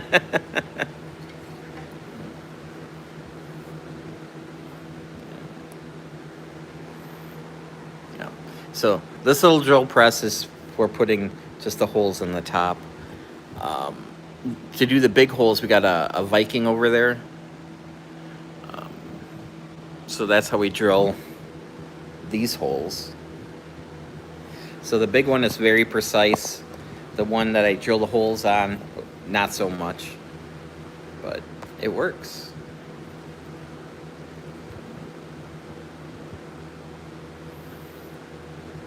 I gotta rebuild this phone holder. It's driving me bonkers. All right.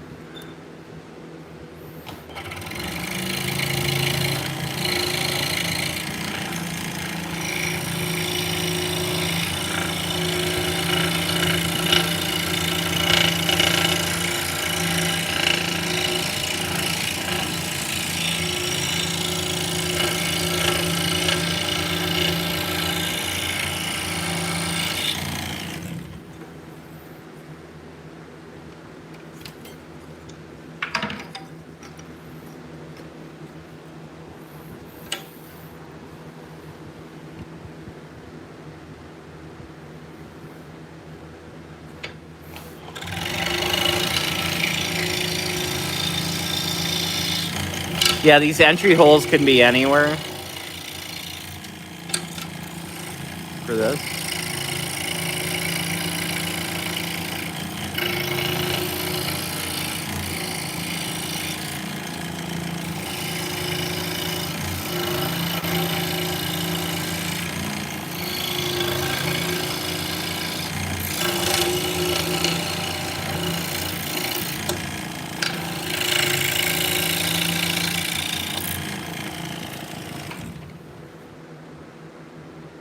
Yes, yes, yes. Yeah, for drilling the big ones, we use a centering jig and we clamp it into a vise, and yeah.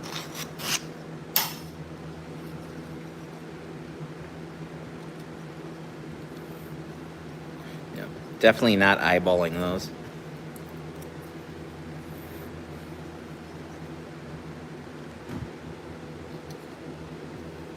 Hello. Yeah. Still got all of them. All 10.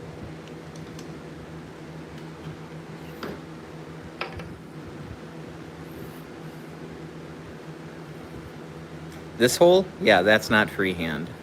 All these holes are freehand, but that one has to be very precise. Ever think about putting a decorative design on one? So yeah, we, how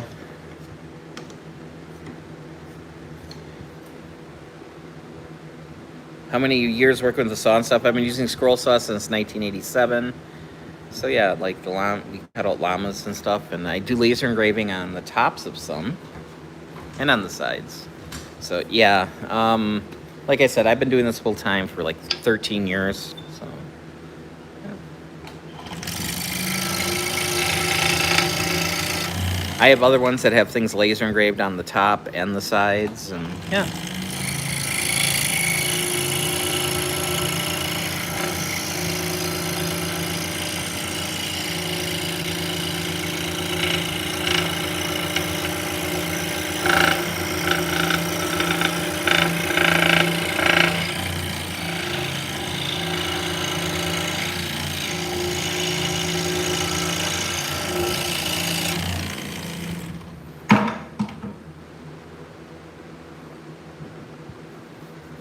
When will my apprenticeship end?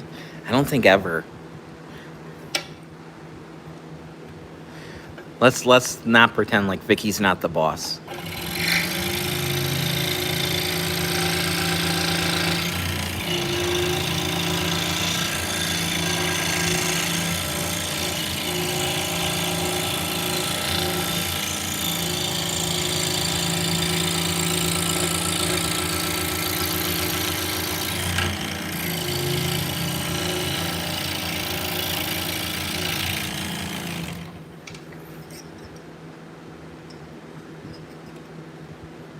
Like a couple Celtic dragons and some walnut with an ash spindle. That'd be pretty.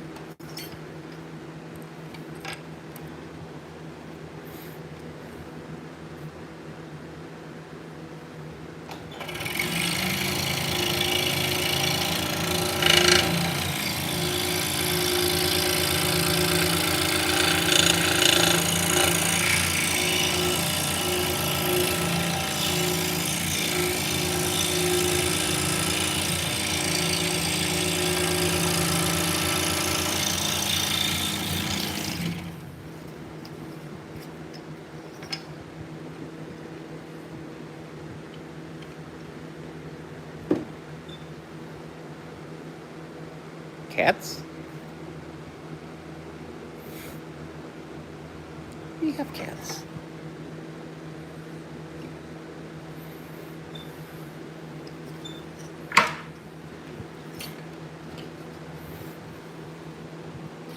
Yeah, I make some smaller ones where I have some sitting cats.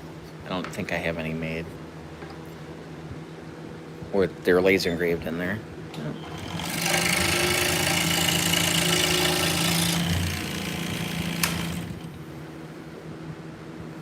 Does my city have a parade or anything that my company participates in? No, but I do. Wisconsin Sheep and Wool is like the big festival in Wisconsin. You know where I am, and I do sponsor the design challenge. So people submit their designs of fiber type things, and they can win a prize, and I supply the prize money for that.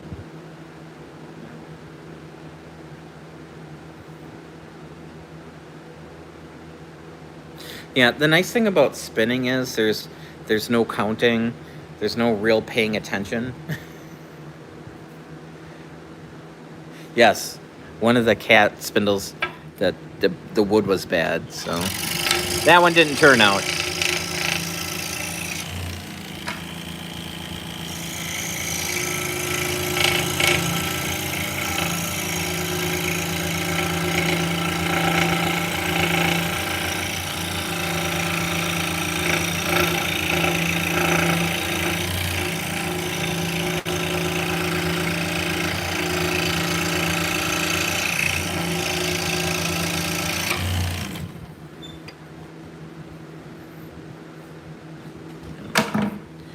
Well, when you first started knitting, I'm sure your tension was too tight too, right?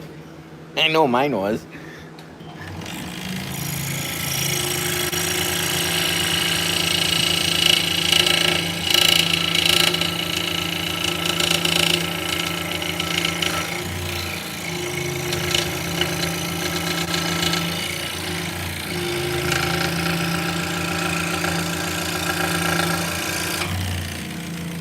All right. Thank you for hanging out.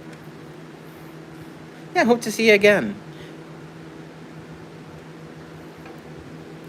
We tend to be a pretty nice bunch in here.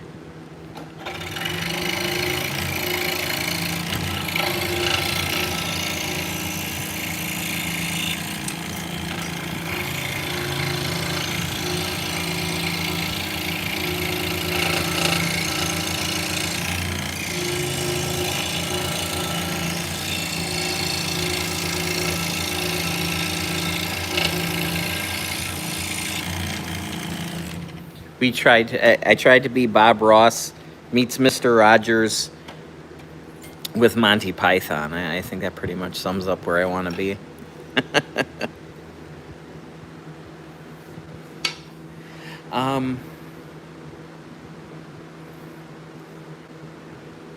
I would have to look into it as far as running it down. I don't know. Right now, we're kind of we're not going to be taking any customs right now because we're getting ready for festivals. So it's kind of like all hands on deck trying to get inventory made up right now.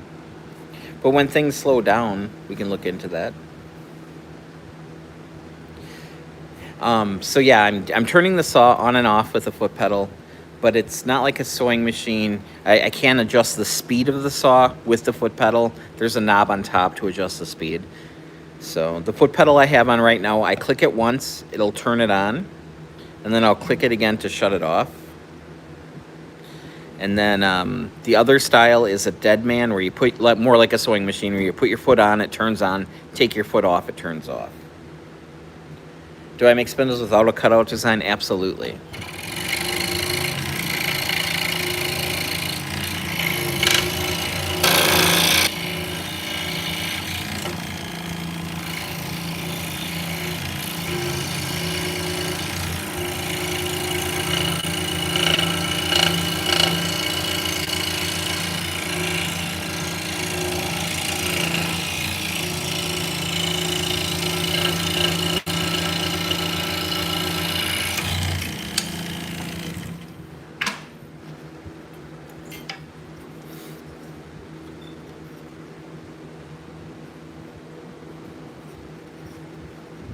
So, do you need a foot pedal? No. This saw, the on and off switch is right there. So that's the speed control and the on and off switch.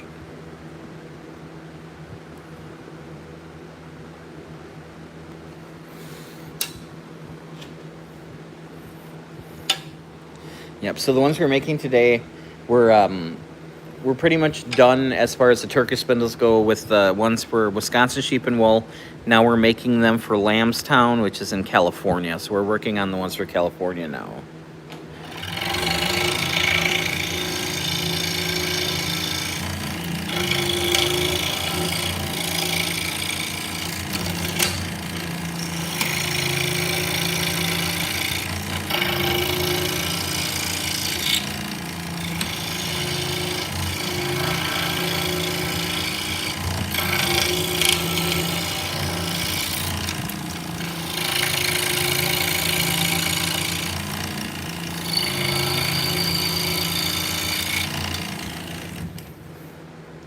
Yes, the speed is set to max right now.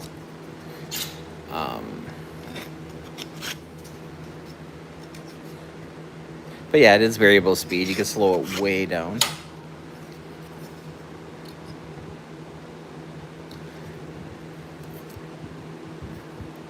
So I try to have twice the inventory that I think I'm going to be able to sell. So I want to have twice as much stuff, because you never know what's going to sell. So one specific spindle could be popular at a show for some reason, no idea why, where the ones that were popular last show won't be popular. So I would rather have extra inventory, because if you're out of something, you're out of something. And it's kind of frowned upon to have an empty booth at shows, because they want, for people who come on Sunday to be able to buy things as well. So, all right.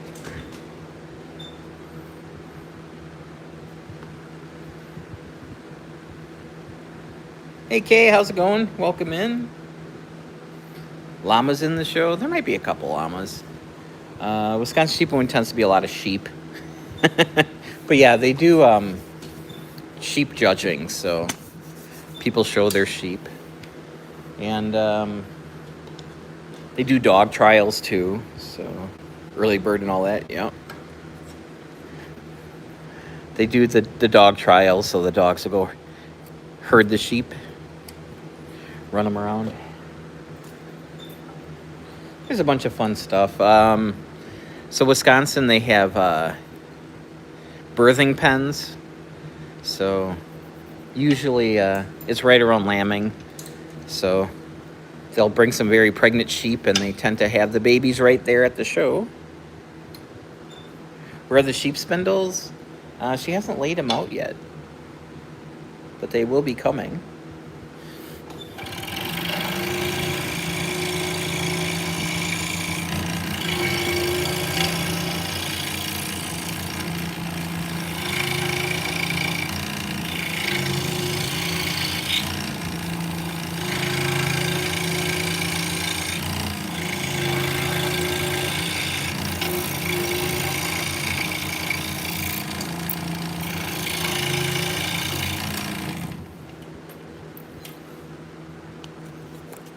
Sorry. Yeah, having newborn lambs running around, very cute. Yeah. So sometimes I haven't done it in a few years, but we submit our hand spun yarn for judging. I've kind of stepped back from doing that. I don't know, Vicky a couple years took Best of Show for her yarn.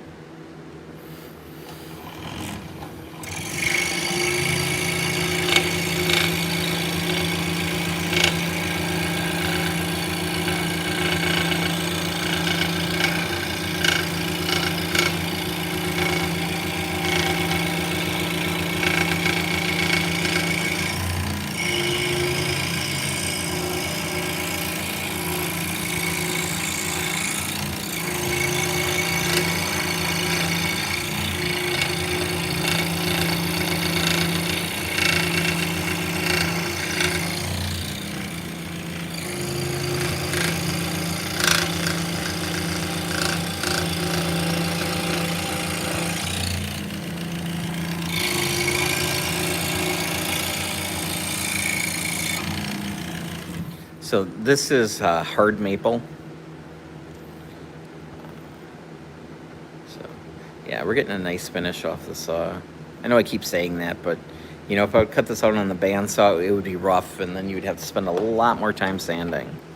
So it takes a little bit longer to cut out on the scroll saw, but you save time on the sanding end.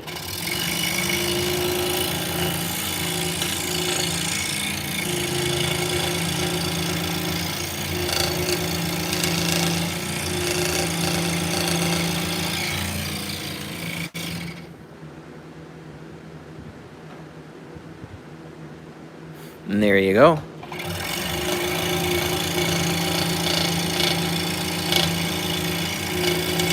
Ladies and gentlemen, children of all ages, come see a couple llamas. Just bark, be a barker.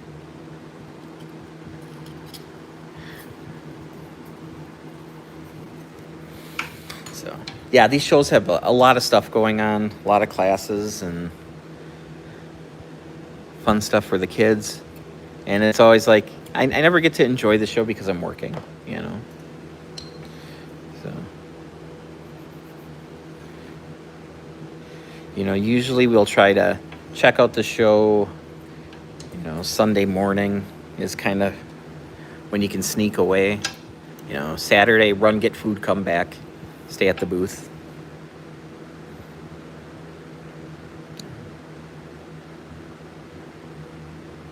All right, go get busy. Hopefully we'll catch you next time.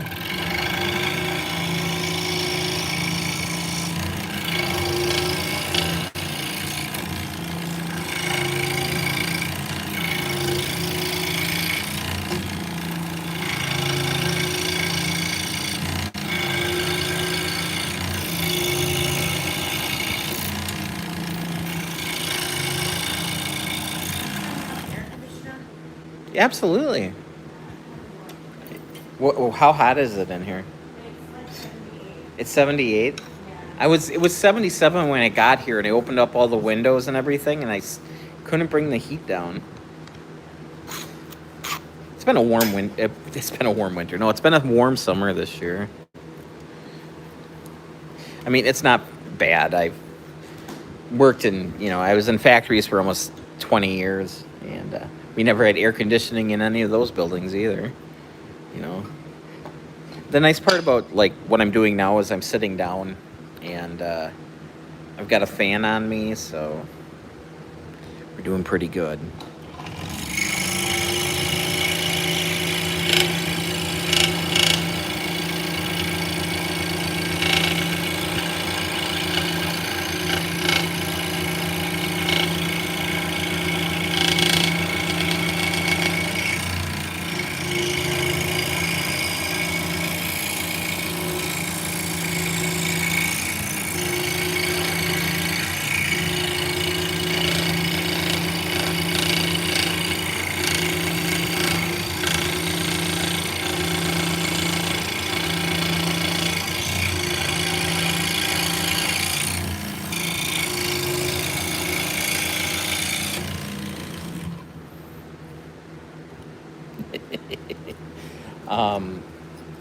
So I save a lot of my smaller scraps, and then I will laser engrave, little animals on there, and then come back to the scroll saw and cut out the outside of it.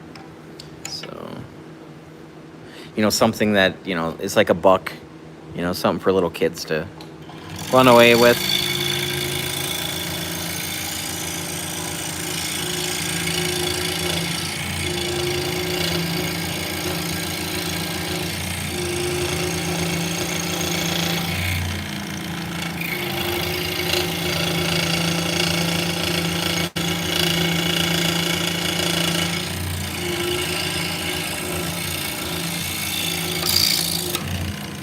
I also 3D print little sheep that I give away. So anything that can keep little kids occupied for any amount of time is a savior for parents.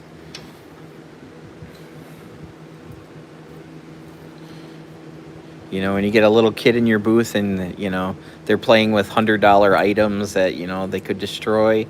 Yeah, I'll send you over here to get a free sheep. Oh, look at that. You can have 2. As long as you don't tell anybody. So it's kind of a win-win.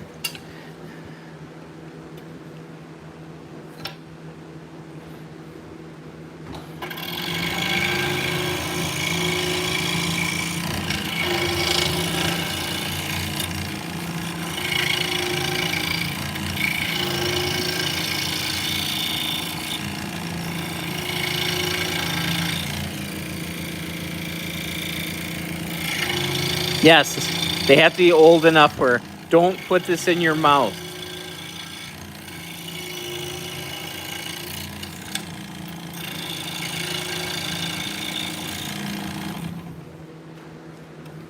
The little kids have to go for the larger wooden things.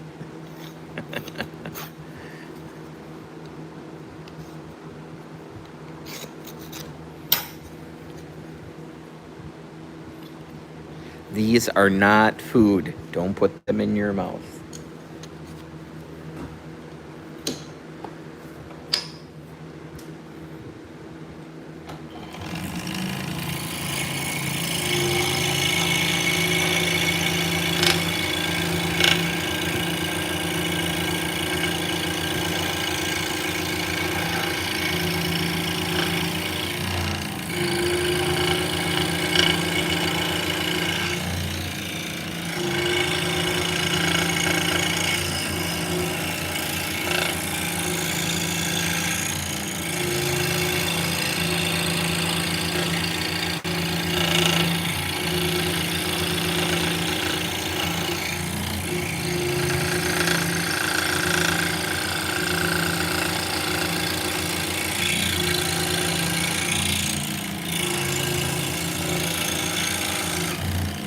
Yeah, I used to make wooden cell phones as pacifiers. Little kid, a frickin' wooden phone. And let's be honest, those little sheep, I would say probably 95% of everybody who walks through my booth grabs a little sheep. So.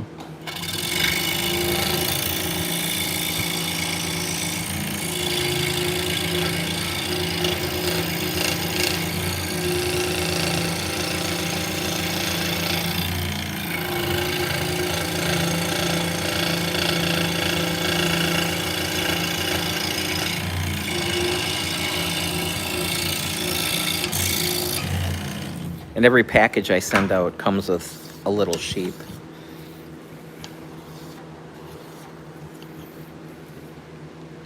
So, yeah, the sheep were a way of when I got down to the end of a roll of filament and I didn't have enough to make something big, I could make a bunch of little sheep. And I had files where I would print one sheep out at a time. So, you know, on the bed there would be a sheep here, a sheep here, a sheep here, spaced pretty far apart. And that's so I could print one at a time without the head bumping into anything. It was just a way of using up the filament. You know, now that I primarily use like AMSs where I can just put another roll of filament next to it that's the same color and tell the printer when this one runs out, start this one. So I tend not to have lots of little half-empty little rolls with, you know, just a little bit on it.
A, welcome in.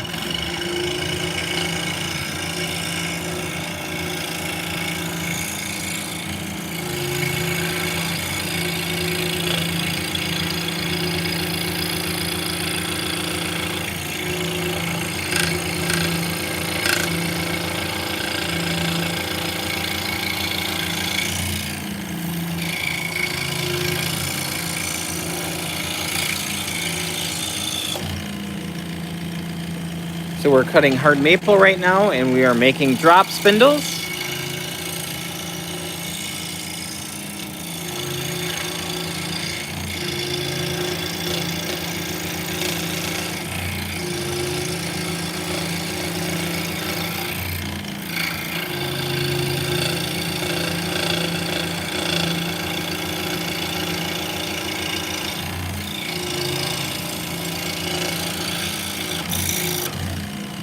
Which have nothing to do with your car.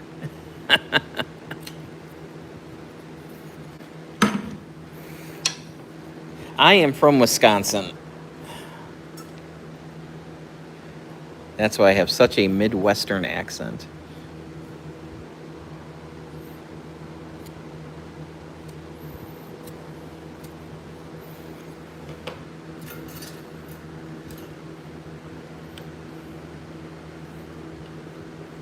Yep, my fingers are fine. Saw's relatively safe. If I cut myself, I'll have to go and put a Band-Aid on it.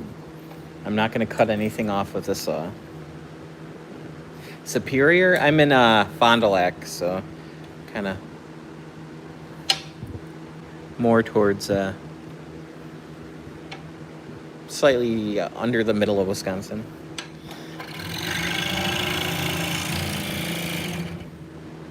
What's the weather like? Currently, it is 77 degrees Fahrenheit, mostly cloudy, with a high of 82 degrees. It's warm and humid.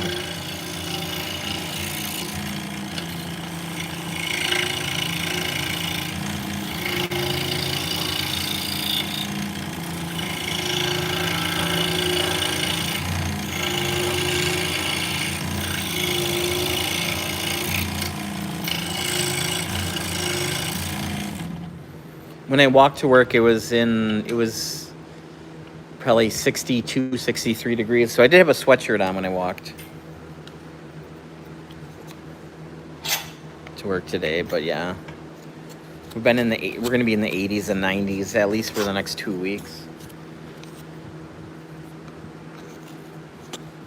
And I hate to say it, it's not the heat, it's the humidity.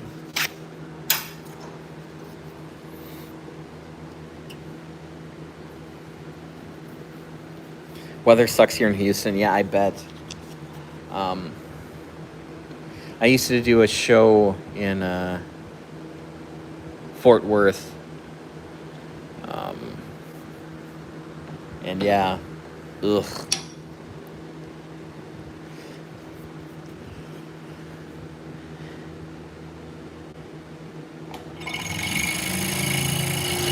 A little too warm for me. We'll put it that way.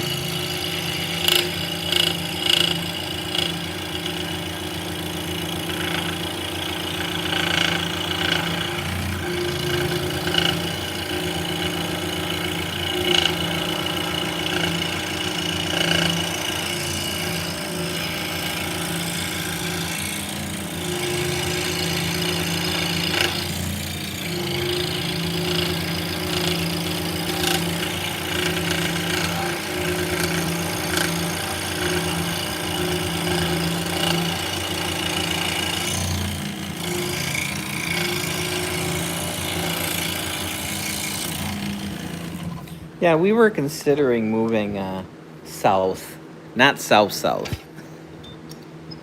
like maybe Georgia south.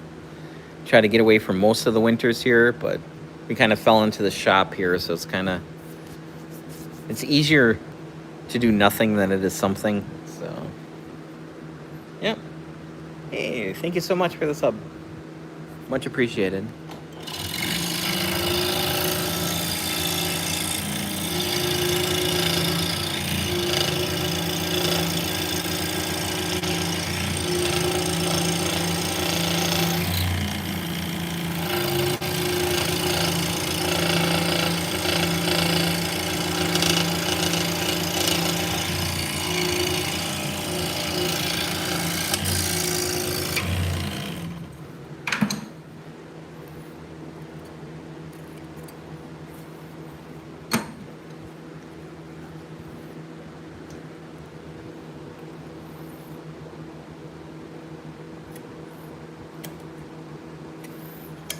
So yeah, today's just kind of a laid back day.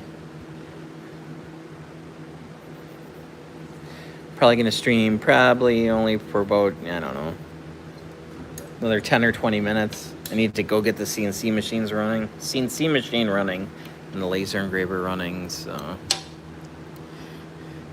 it's gonna get kind of loud in here.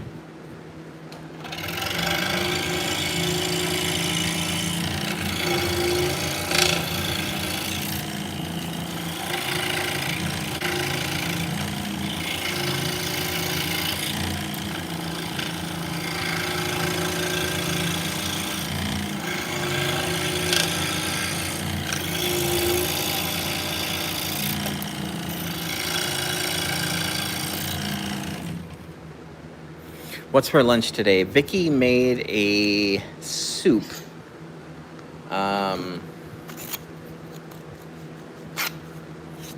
It's trying to think how to describe it. It's a stew, but it's got cream of mushroom soup, and then there's like tomato paste in it. So it's kind of a tomatoey kind of beef stew.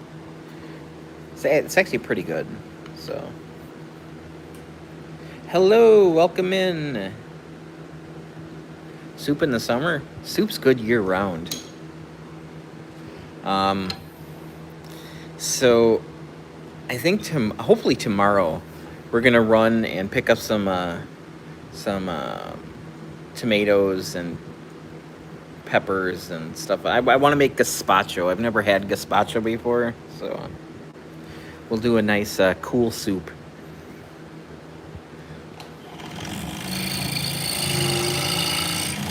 So yeah, as far as soups go, like it has to be fall or winter before we start making like 15 bean soup and like split pea, that kind of stuff. The more hearty soups, or like the beef stew. If it was like a straight beef stew with like beef stock and big chunks of potatoes and stuff, that's more of a winter thing. But yeah, in the summer, vegetable soups. Yeah, we do tortilla soup, which is freaking amazing. Oh, 13-inch, 13-inch, 12-inch. yeah, that'll be Okay. fine. All right. Because those were the numbers I found earlier, so I just wanted to make sure. And I can email them. It's much easier because I've been trying to call. And they don't answer? And it's been, no, the line's been busy for the last 3 hours. Okay. So I finally called the non-800 number and actually got through and said, hey, would it be easier if I just emailed? Because it'd be easier for me too. So Right. she's like, Okay. yep, absolutely. Sweet. So that's cool. All right. Yeah, so I can place that order now. I wonder how much that's going to be. 4? Yeah, I'm thinking. at 400, least. yeah. at least. Oh, tomato soup and grilled cheese is amazing.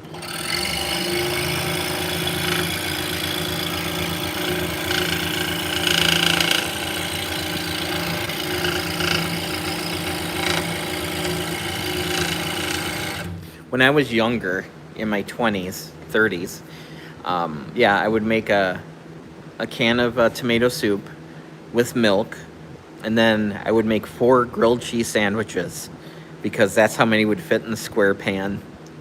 And yeah, that was my meal. Now I'm down to, like a half a can of soup and one sandwich.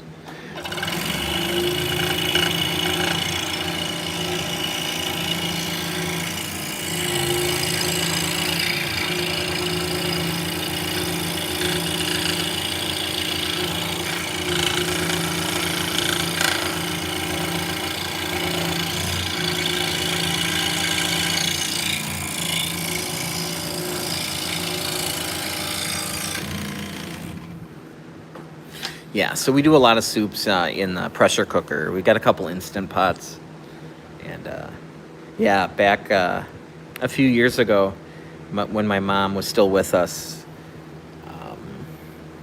I'm still using the sodium soups. Soups need salt. Yeah, when my mom, she had dementia, yeah, Alzheimer's, and yeah, towards the end there, I was the soup guy because I'd bring soup. So when my other family members were watching her, I would bring soup over and kind of give them a break. So yeah, we were the soup people for quite a long time. And then one time, one of my sisters decided to make soup and invite us over for soup because we were feeding her soup for, for a long time. And she made a split pea, and I thought it was pretty good. But my mom said, "Oh yeah, it's really good," until I left. And then my mom told my sister that she really didn't like the soup, but she didn't want to hurt my feelings. My sister's like, "Oh man, I made that soup."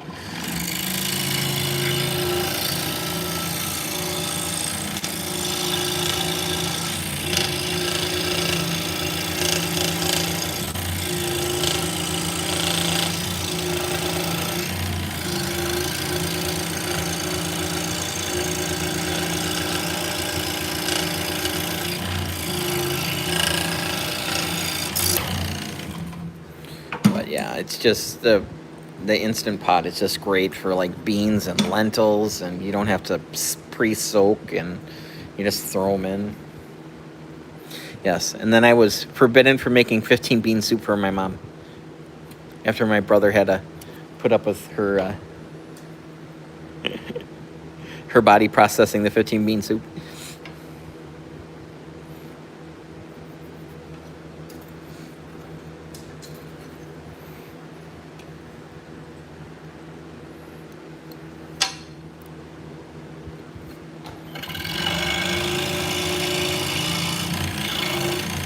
Oh, so I can't think of what soup it was that we had last time, but I toasted some ciabatta bread with a little olive oil and just a little bit of finishing salt on it. Oh my God, was that good?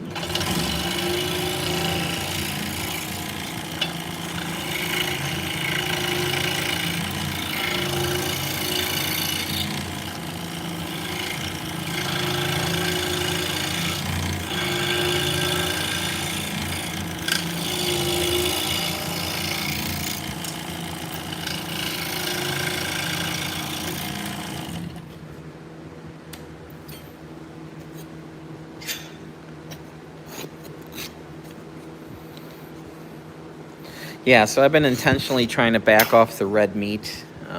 Granted, we're gonna have, you know, stew meat for lunch, but yeah, I don't eat as much red meat as I used to.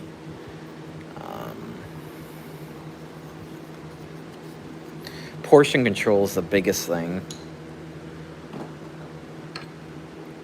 If you eat a human-sized meal, you're actually okay.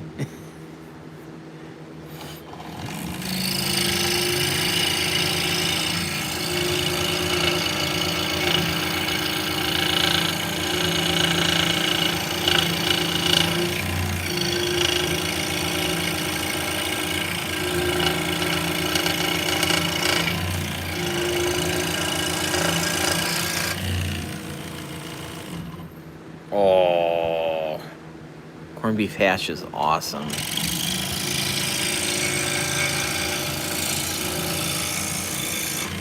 Barbecue baked beans are also awesome.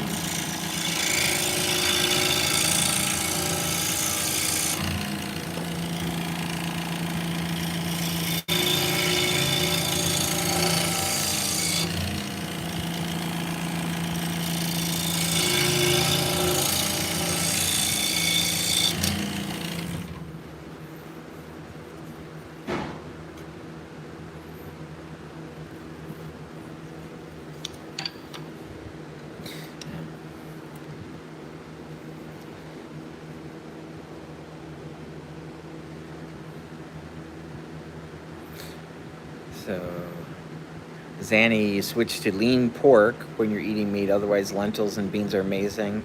Lots of stews. Yeah, definitely. We do a lot of chicken, some pork.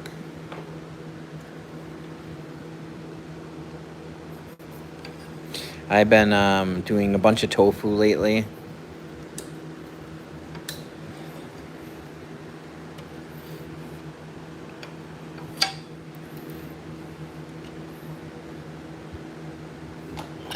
Ugh.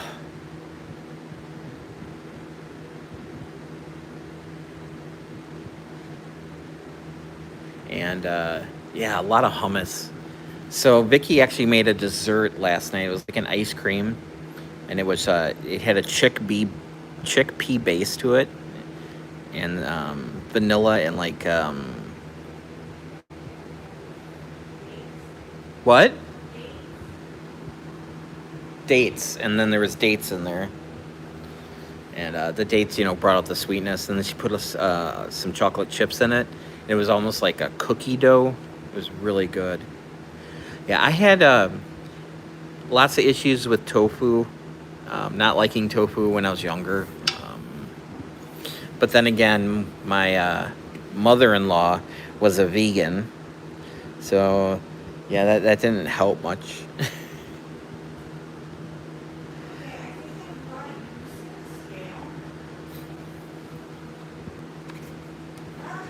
I was weighing stuff. So with the tofu, I've been doing. I want to do some marinate it and let it sit. I've been just brushing on what sauce is it? Hoisin sauce on it, mixed with a little soy and a little oyster sauce. And I've been cutting it into strips. So I've been like basting it with that, and then putting it in the air fryer. So that's what Vicky prefers. Rather than I don't want to be deep frying it, which is the best way of doing it. Bread it and deep fry it. Oh God, then you're just eating, deep fried stuff. But yeah, doing that way sometimes, depending on what the stir fry is. I've been doing like baby bella mushrooms and onions, and a little celery in there as well, and then use that same sauce, and on a bed of rice. That's the way we've been doing it a lot. But I'll also do like just a classic stir fry vegetables with like the, peas and baby corn and all that kind of stuff. But yeah, it's definitely not my favorite, but it's getting better. Actually, I'm pretty used to it now. I kind of like it. And it helps support the soy farmers that got screwed over. So it's kind of a win-win. And plus the price of protein. I mean, you can't go wrong with tofu. Hey B, how's it going? How you doing today?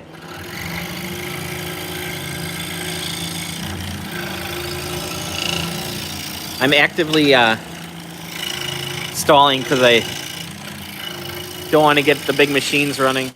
Not that they're big, the loud machines running.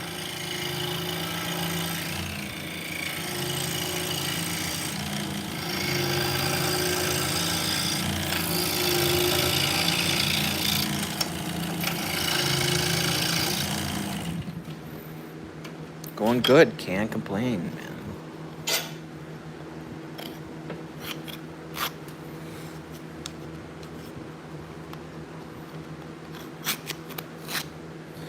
Just about done cutting out these maple ones.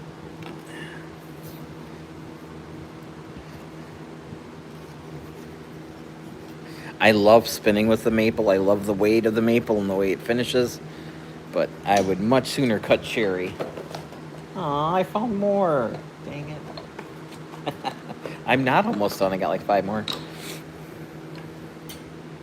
So yeah, if you guys are just tuning in, we are cutting out Turkish-style drop spindles that are used to spin yarn. This is what came before the spinning wheel. This is 5/8 inch thick, or about 16.5 mil. Red part, right? Yep.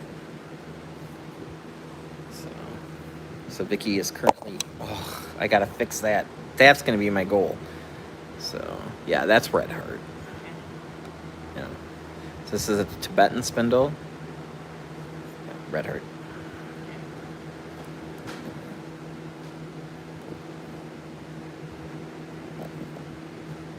All right.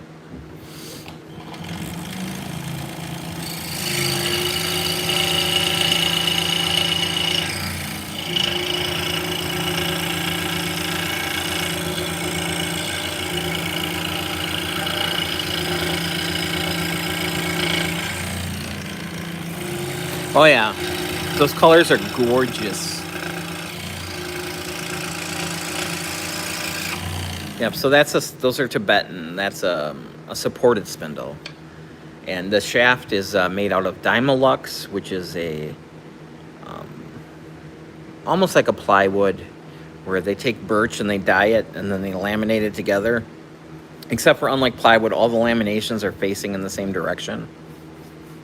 And then they resin impregnate it. So it's very, very hard. It's very stable. So yeah, and then that one had Red Heart on the whirl.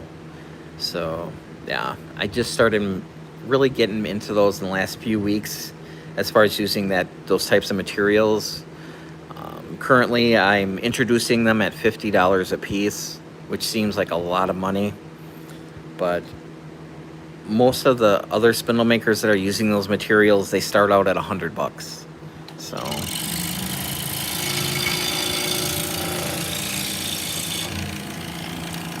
I really don't want to be at that price point.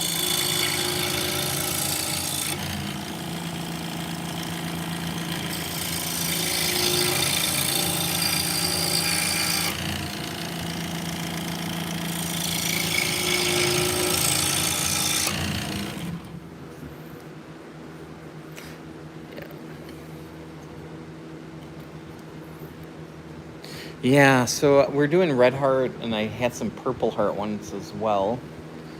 And then I was making some of the whirls out of the Dymilux.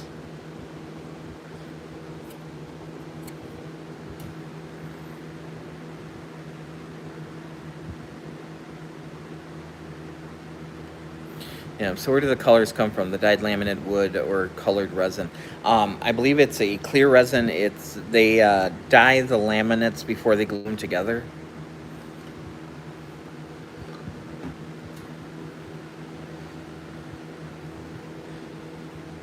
So they also make a product called Spectraply, which is dyed and laminated, but it's not resin impregnated.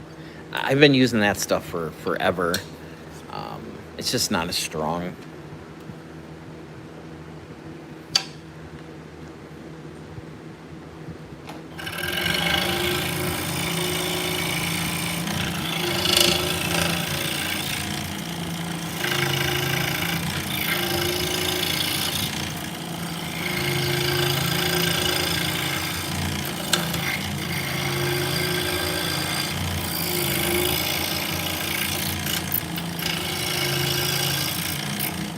Yeah, so the Dymilux stuff that I'm making, at the booth, I'm going to have to set up a separate area for it. So, because the stuff is more expensive, just because the materials are so much more. So it'd be kind of like, the Honda versus Lexus, or was it Kia and Genesis or whatever? Ford, Lincoln, Mercury, that kind of thing.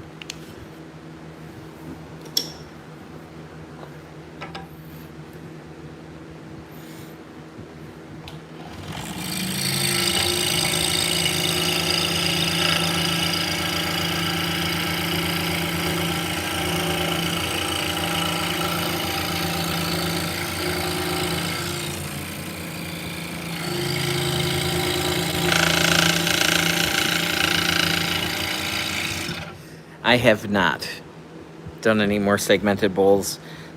Saturday is, I plan on cutting out a bunch of segments on Saturday. So, next week, more bowls coming.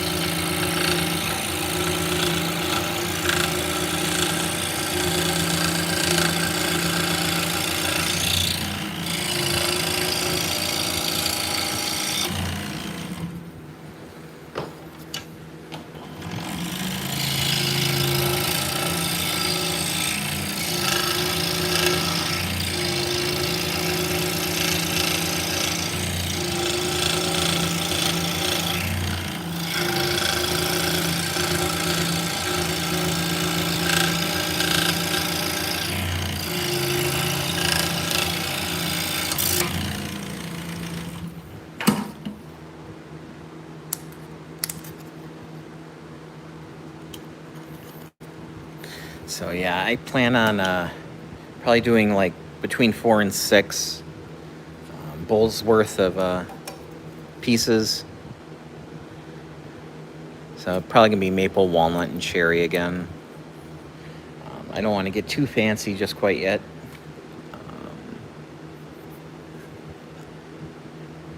And see how they go over. Have I ever had any allergies to any type of wood? Yes. East Indian rosewood gives me headaches like you would not believe. I'm good with a lot of rosewoods, but yeah, the East Indian rosewood for some reason just it sucks. Some of the exotic woods, I will bloodwood just smells bad. It makes my skin crawl. But yeah, some exotic woods, if I'm not sure about it, I will wear a mask, if not a respirator. That's why you won't see me using East Indian rosewood very often. That stuff I cut at the end of the day wearing a respirator. Blow everything out with the respirator and sweep up as much as I can. And then the next morning I come in, I put the respirator in and do the whole process over again. Just trying to keep that away from me. So.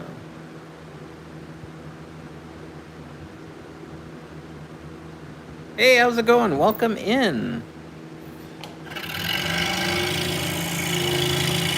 I hope you're having a lovely day.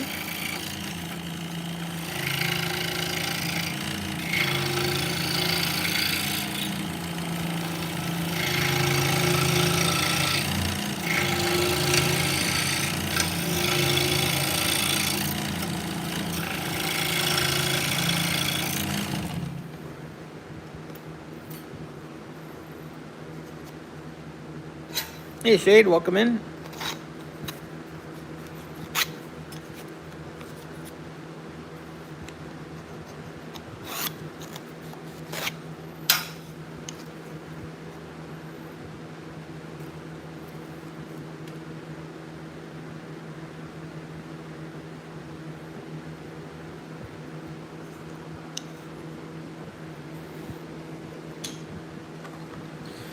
So I think for dinner tonight, we're probably going to do probably buffalo wings. It's kind of nice. You buy a bag of the drumettes, and since it's only the two of us and we're not eating a bazillion wings each, a bag of chicken, a bag of the wings will last us, like 3 meals, which is amazing. Throw them in the air fryer,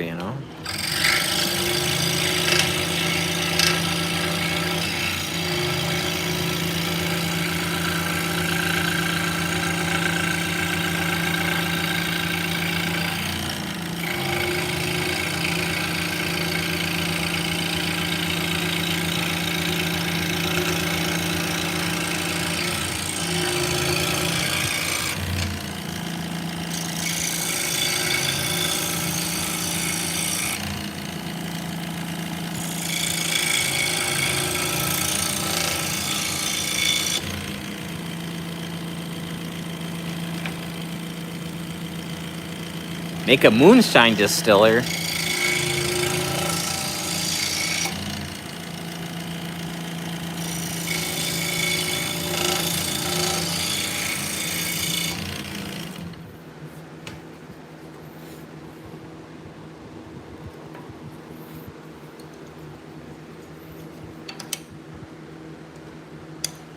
So I'd have to get 100 pound of yeast and some copper line. Oh, I'm sorry, I got Copperhead Row in my head now. Honey, all of these supports are 50, right? It doesn't matter the world. Correct. Okay. Yeah. All right. And it's introductory at 50. Because that one's freaking yeah. Let me show this one. That's really pretty. So this is pink and like gray. And this is that Duralux. So, yeah. Very pretty. You had shark chips and battered cheese sausage for dinner. Nice. Sounds healthy. The cheese sausage.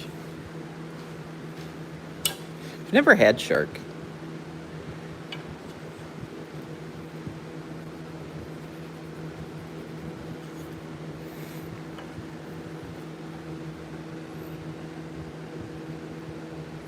I've had canned lion.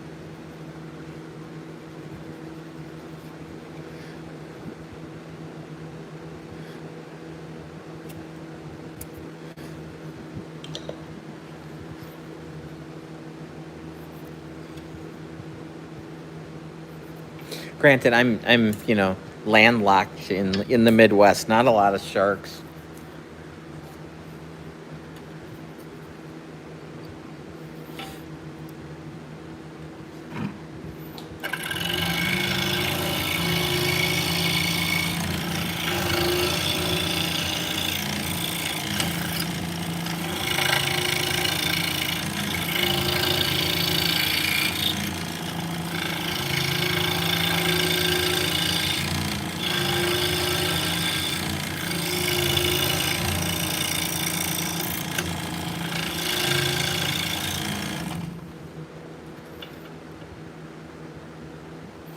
No, it was in the 80s. My grandfather had a can of lion. I don't know why.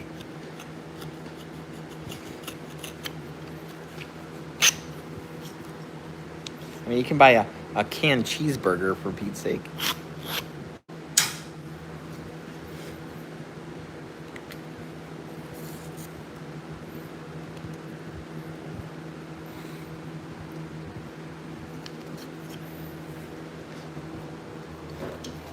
I don't even know if they...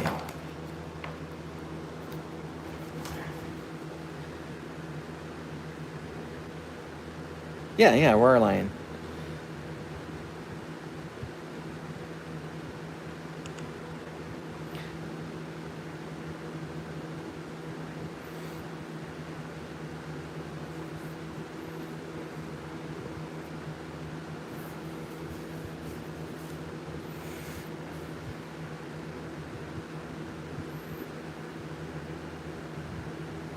If my phone will boot.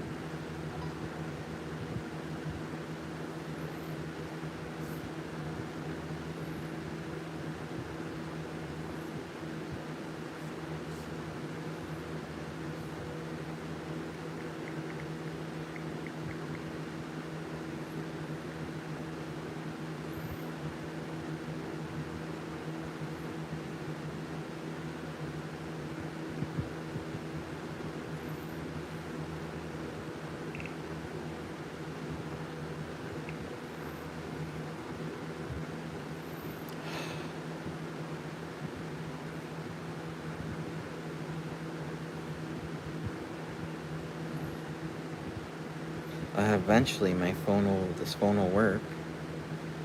No thanks, just open. For God's sake.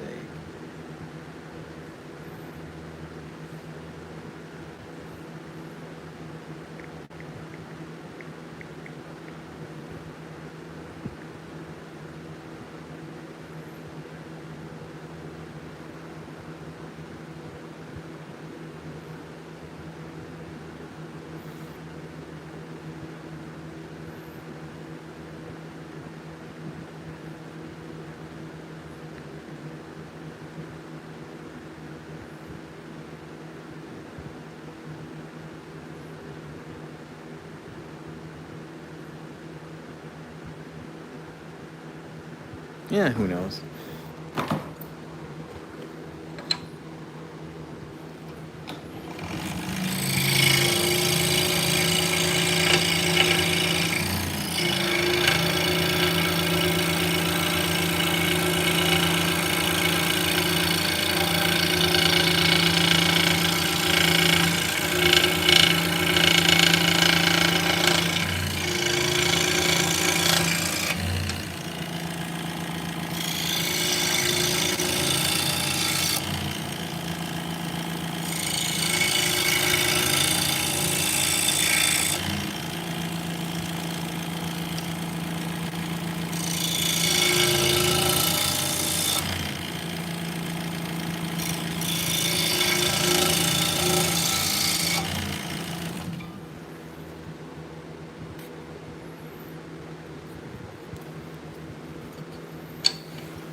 2 more and then we'll be done with the maple.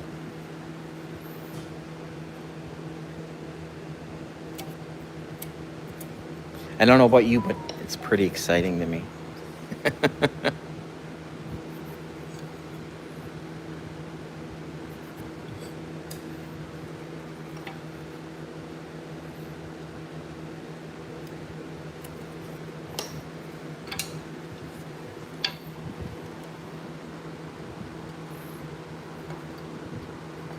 You know, growing up, we raised a lot of our food, and I never really thought about it. We did meat rabbits for quite a few years growing up, and I had my girlfriend over, and it was just dinner. I didn't realize it was a catastrophic meal.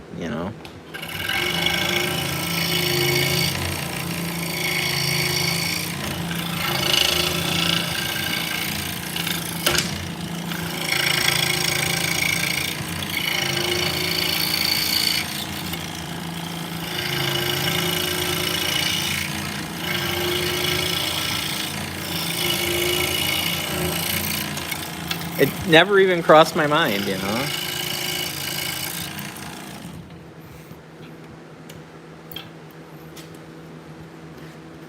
$299 a pound.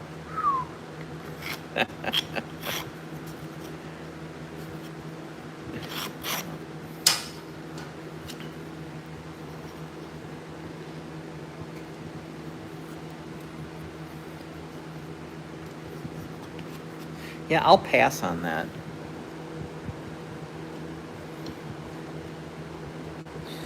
It was one of those things where my grandfather had it. My grandfather, his farm was on part of the property he had was a hill with a bunch of trees on it, a pretty big hill, and there was a Native American ritual ground on this hill, and well, it was elsewhere, but the hill kind of protected it because they didn't farm it. And when they cut down trees in that woods on the hill, they used horses to pull the logs out. So if a horse bumps into something, it'll stop. So there's a lot of hieroglyphs where they had rocks to make pictures.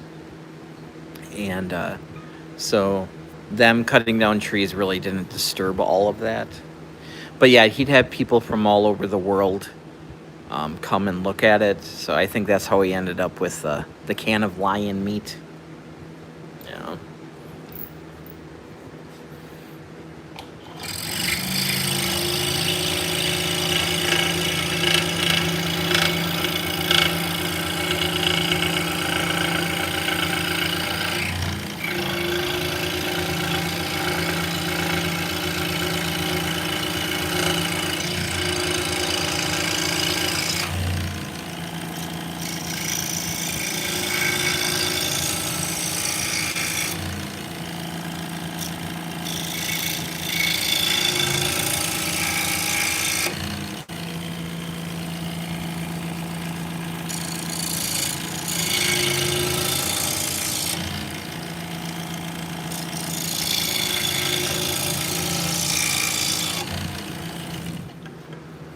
Hello. How's Steve doing today? Welcome in. So yeah, so my father ended up, when he retired, some historic society bought his barn that came with the property. It was like the largest Dutch-style barn that was in existence in Wisconsin. And basically, it was all pegged together. There wasn't any nails in it.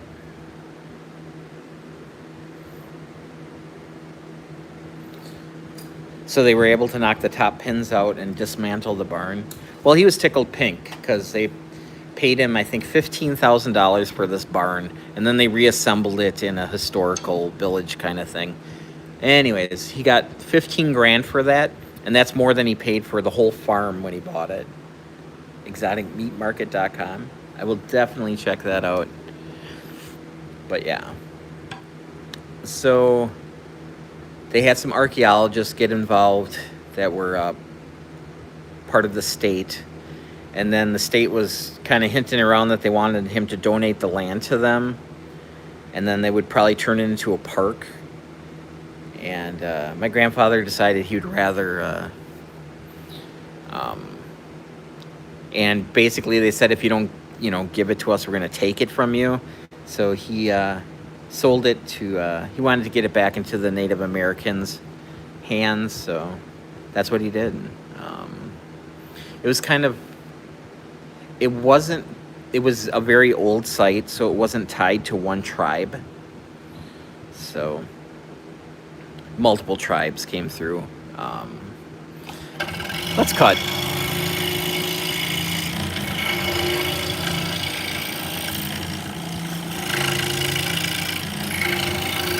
So when I was little, there was a lot of tours I went on with them.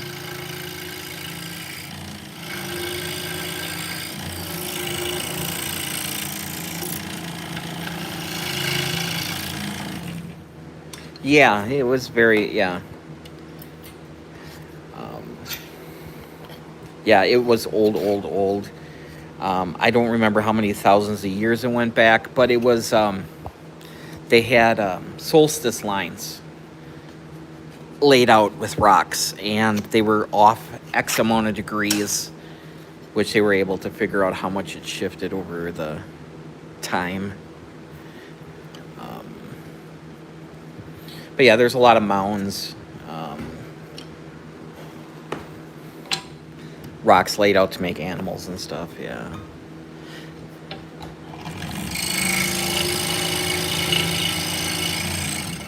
So yeah, the Potawatomi Indians ended up buying it, and then they built a really nice log cabin on the site, and then they just kind of let it go back to nature. So, oh man. Okay, I will fix this today. That's on my top priority. If I have to go order a bunch of stuff, I will.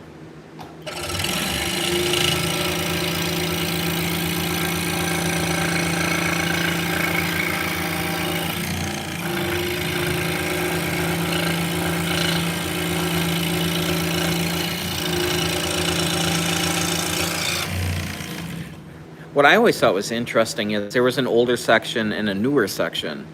So they wouldn't destroy the old stuff to put the new stuff in. They just kind of move. So you can see the progression of time.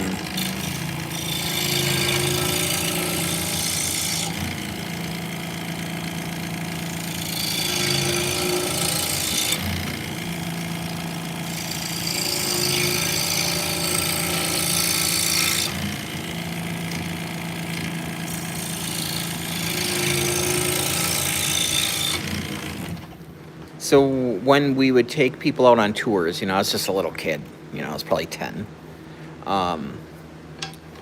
They would leave tobacco sacrifices, little bits of tobacco whenever they found something that they thought was significant. And quite often they would run out of tobacco. And I've seen people like start ripping pieces of their shirt off to leave as a sacrifice because they just didn't have enough tobacco.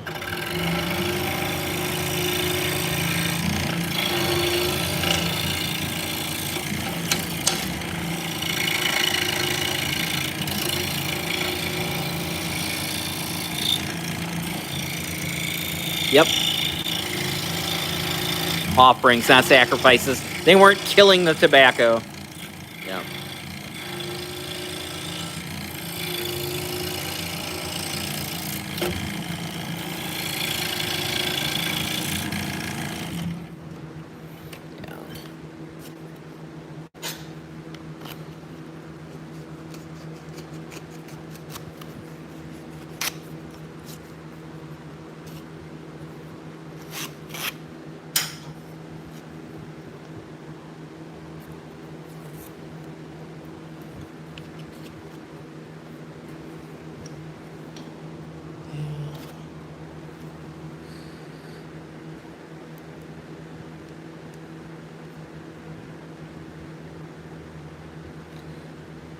It kept my grandfather sane. Gave him something to do.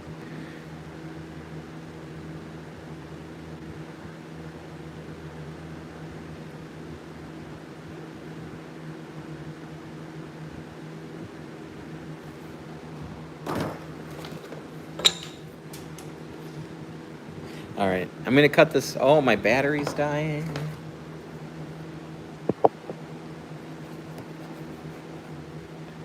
Well, I guess I'm gonna stop the stream because my battery's dying and my holder's falling apart. So, thank you guys for hanging out with me. I much appreciate it.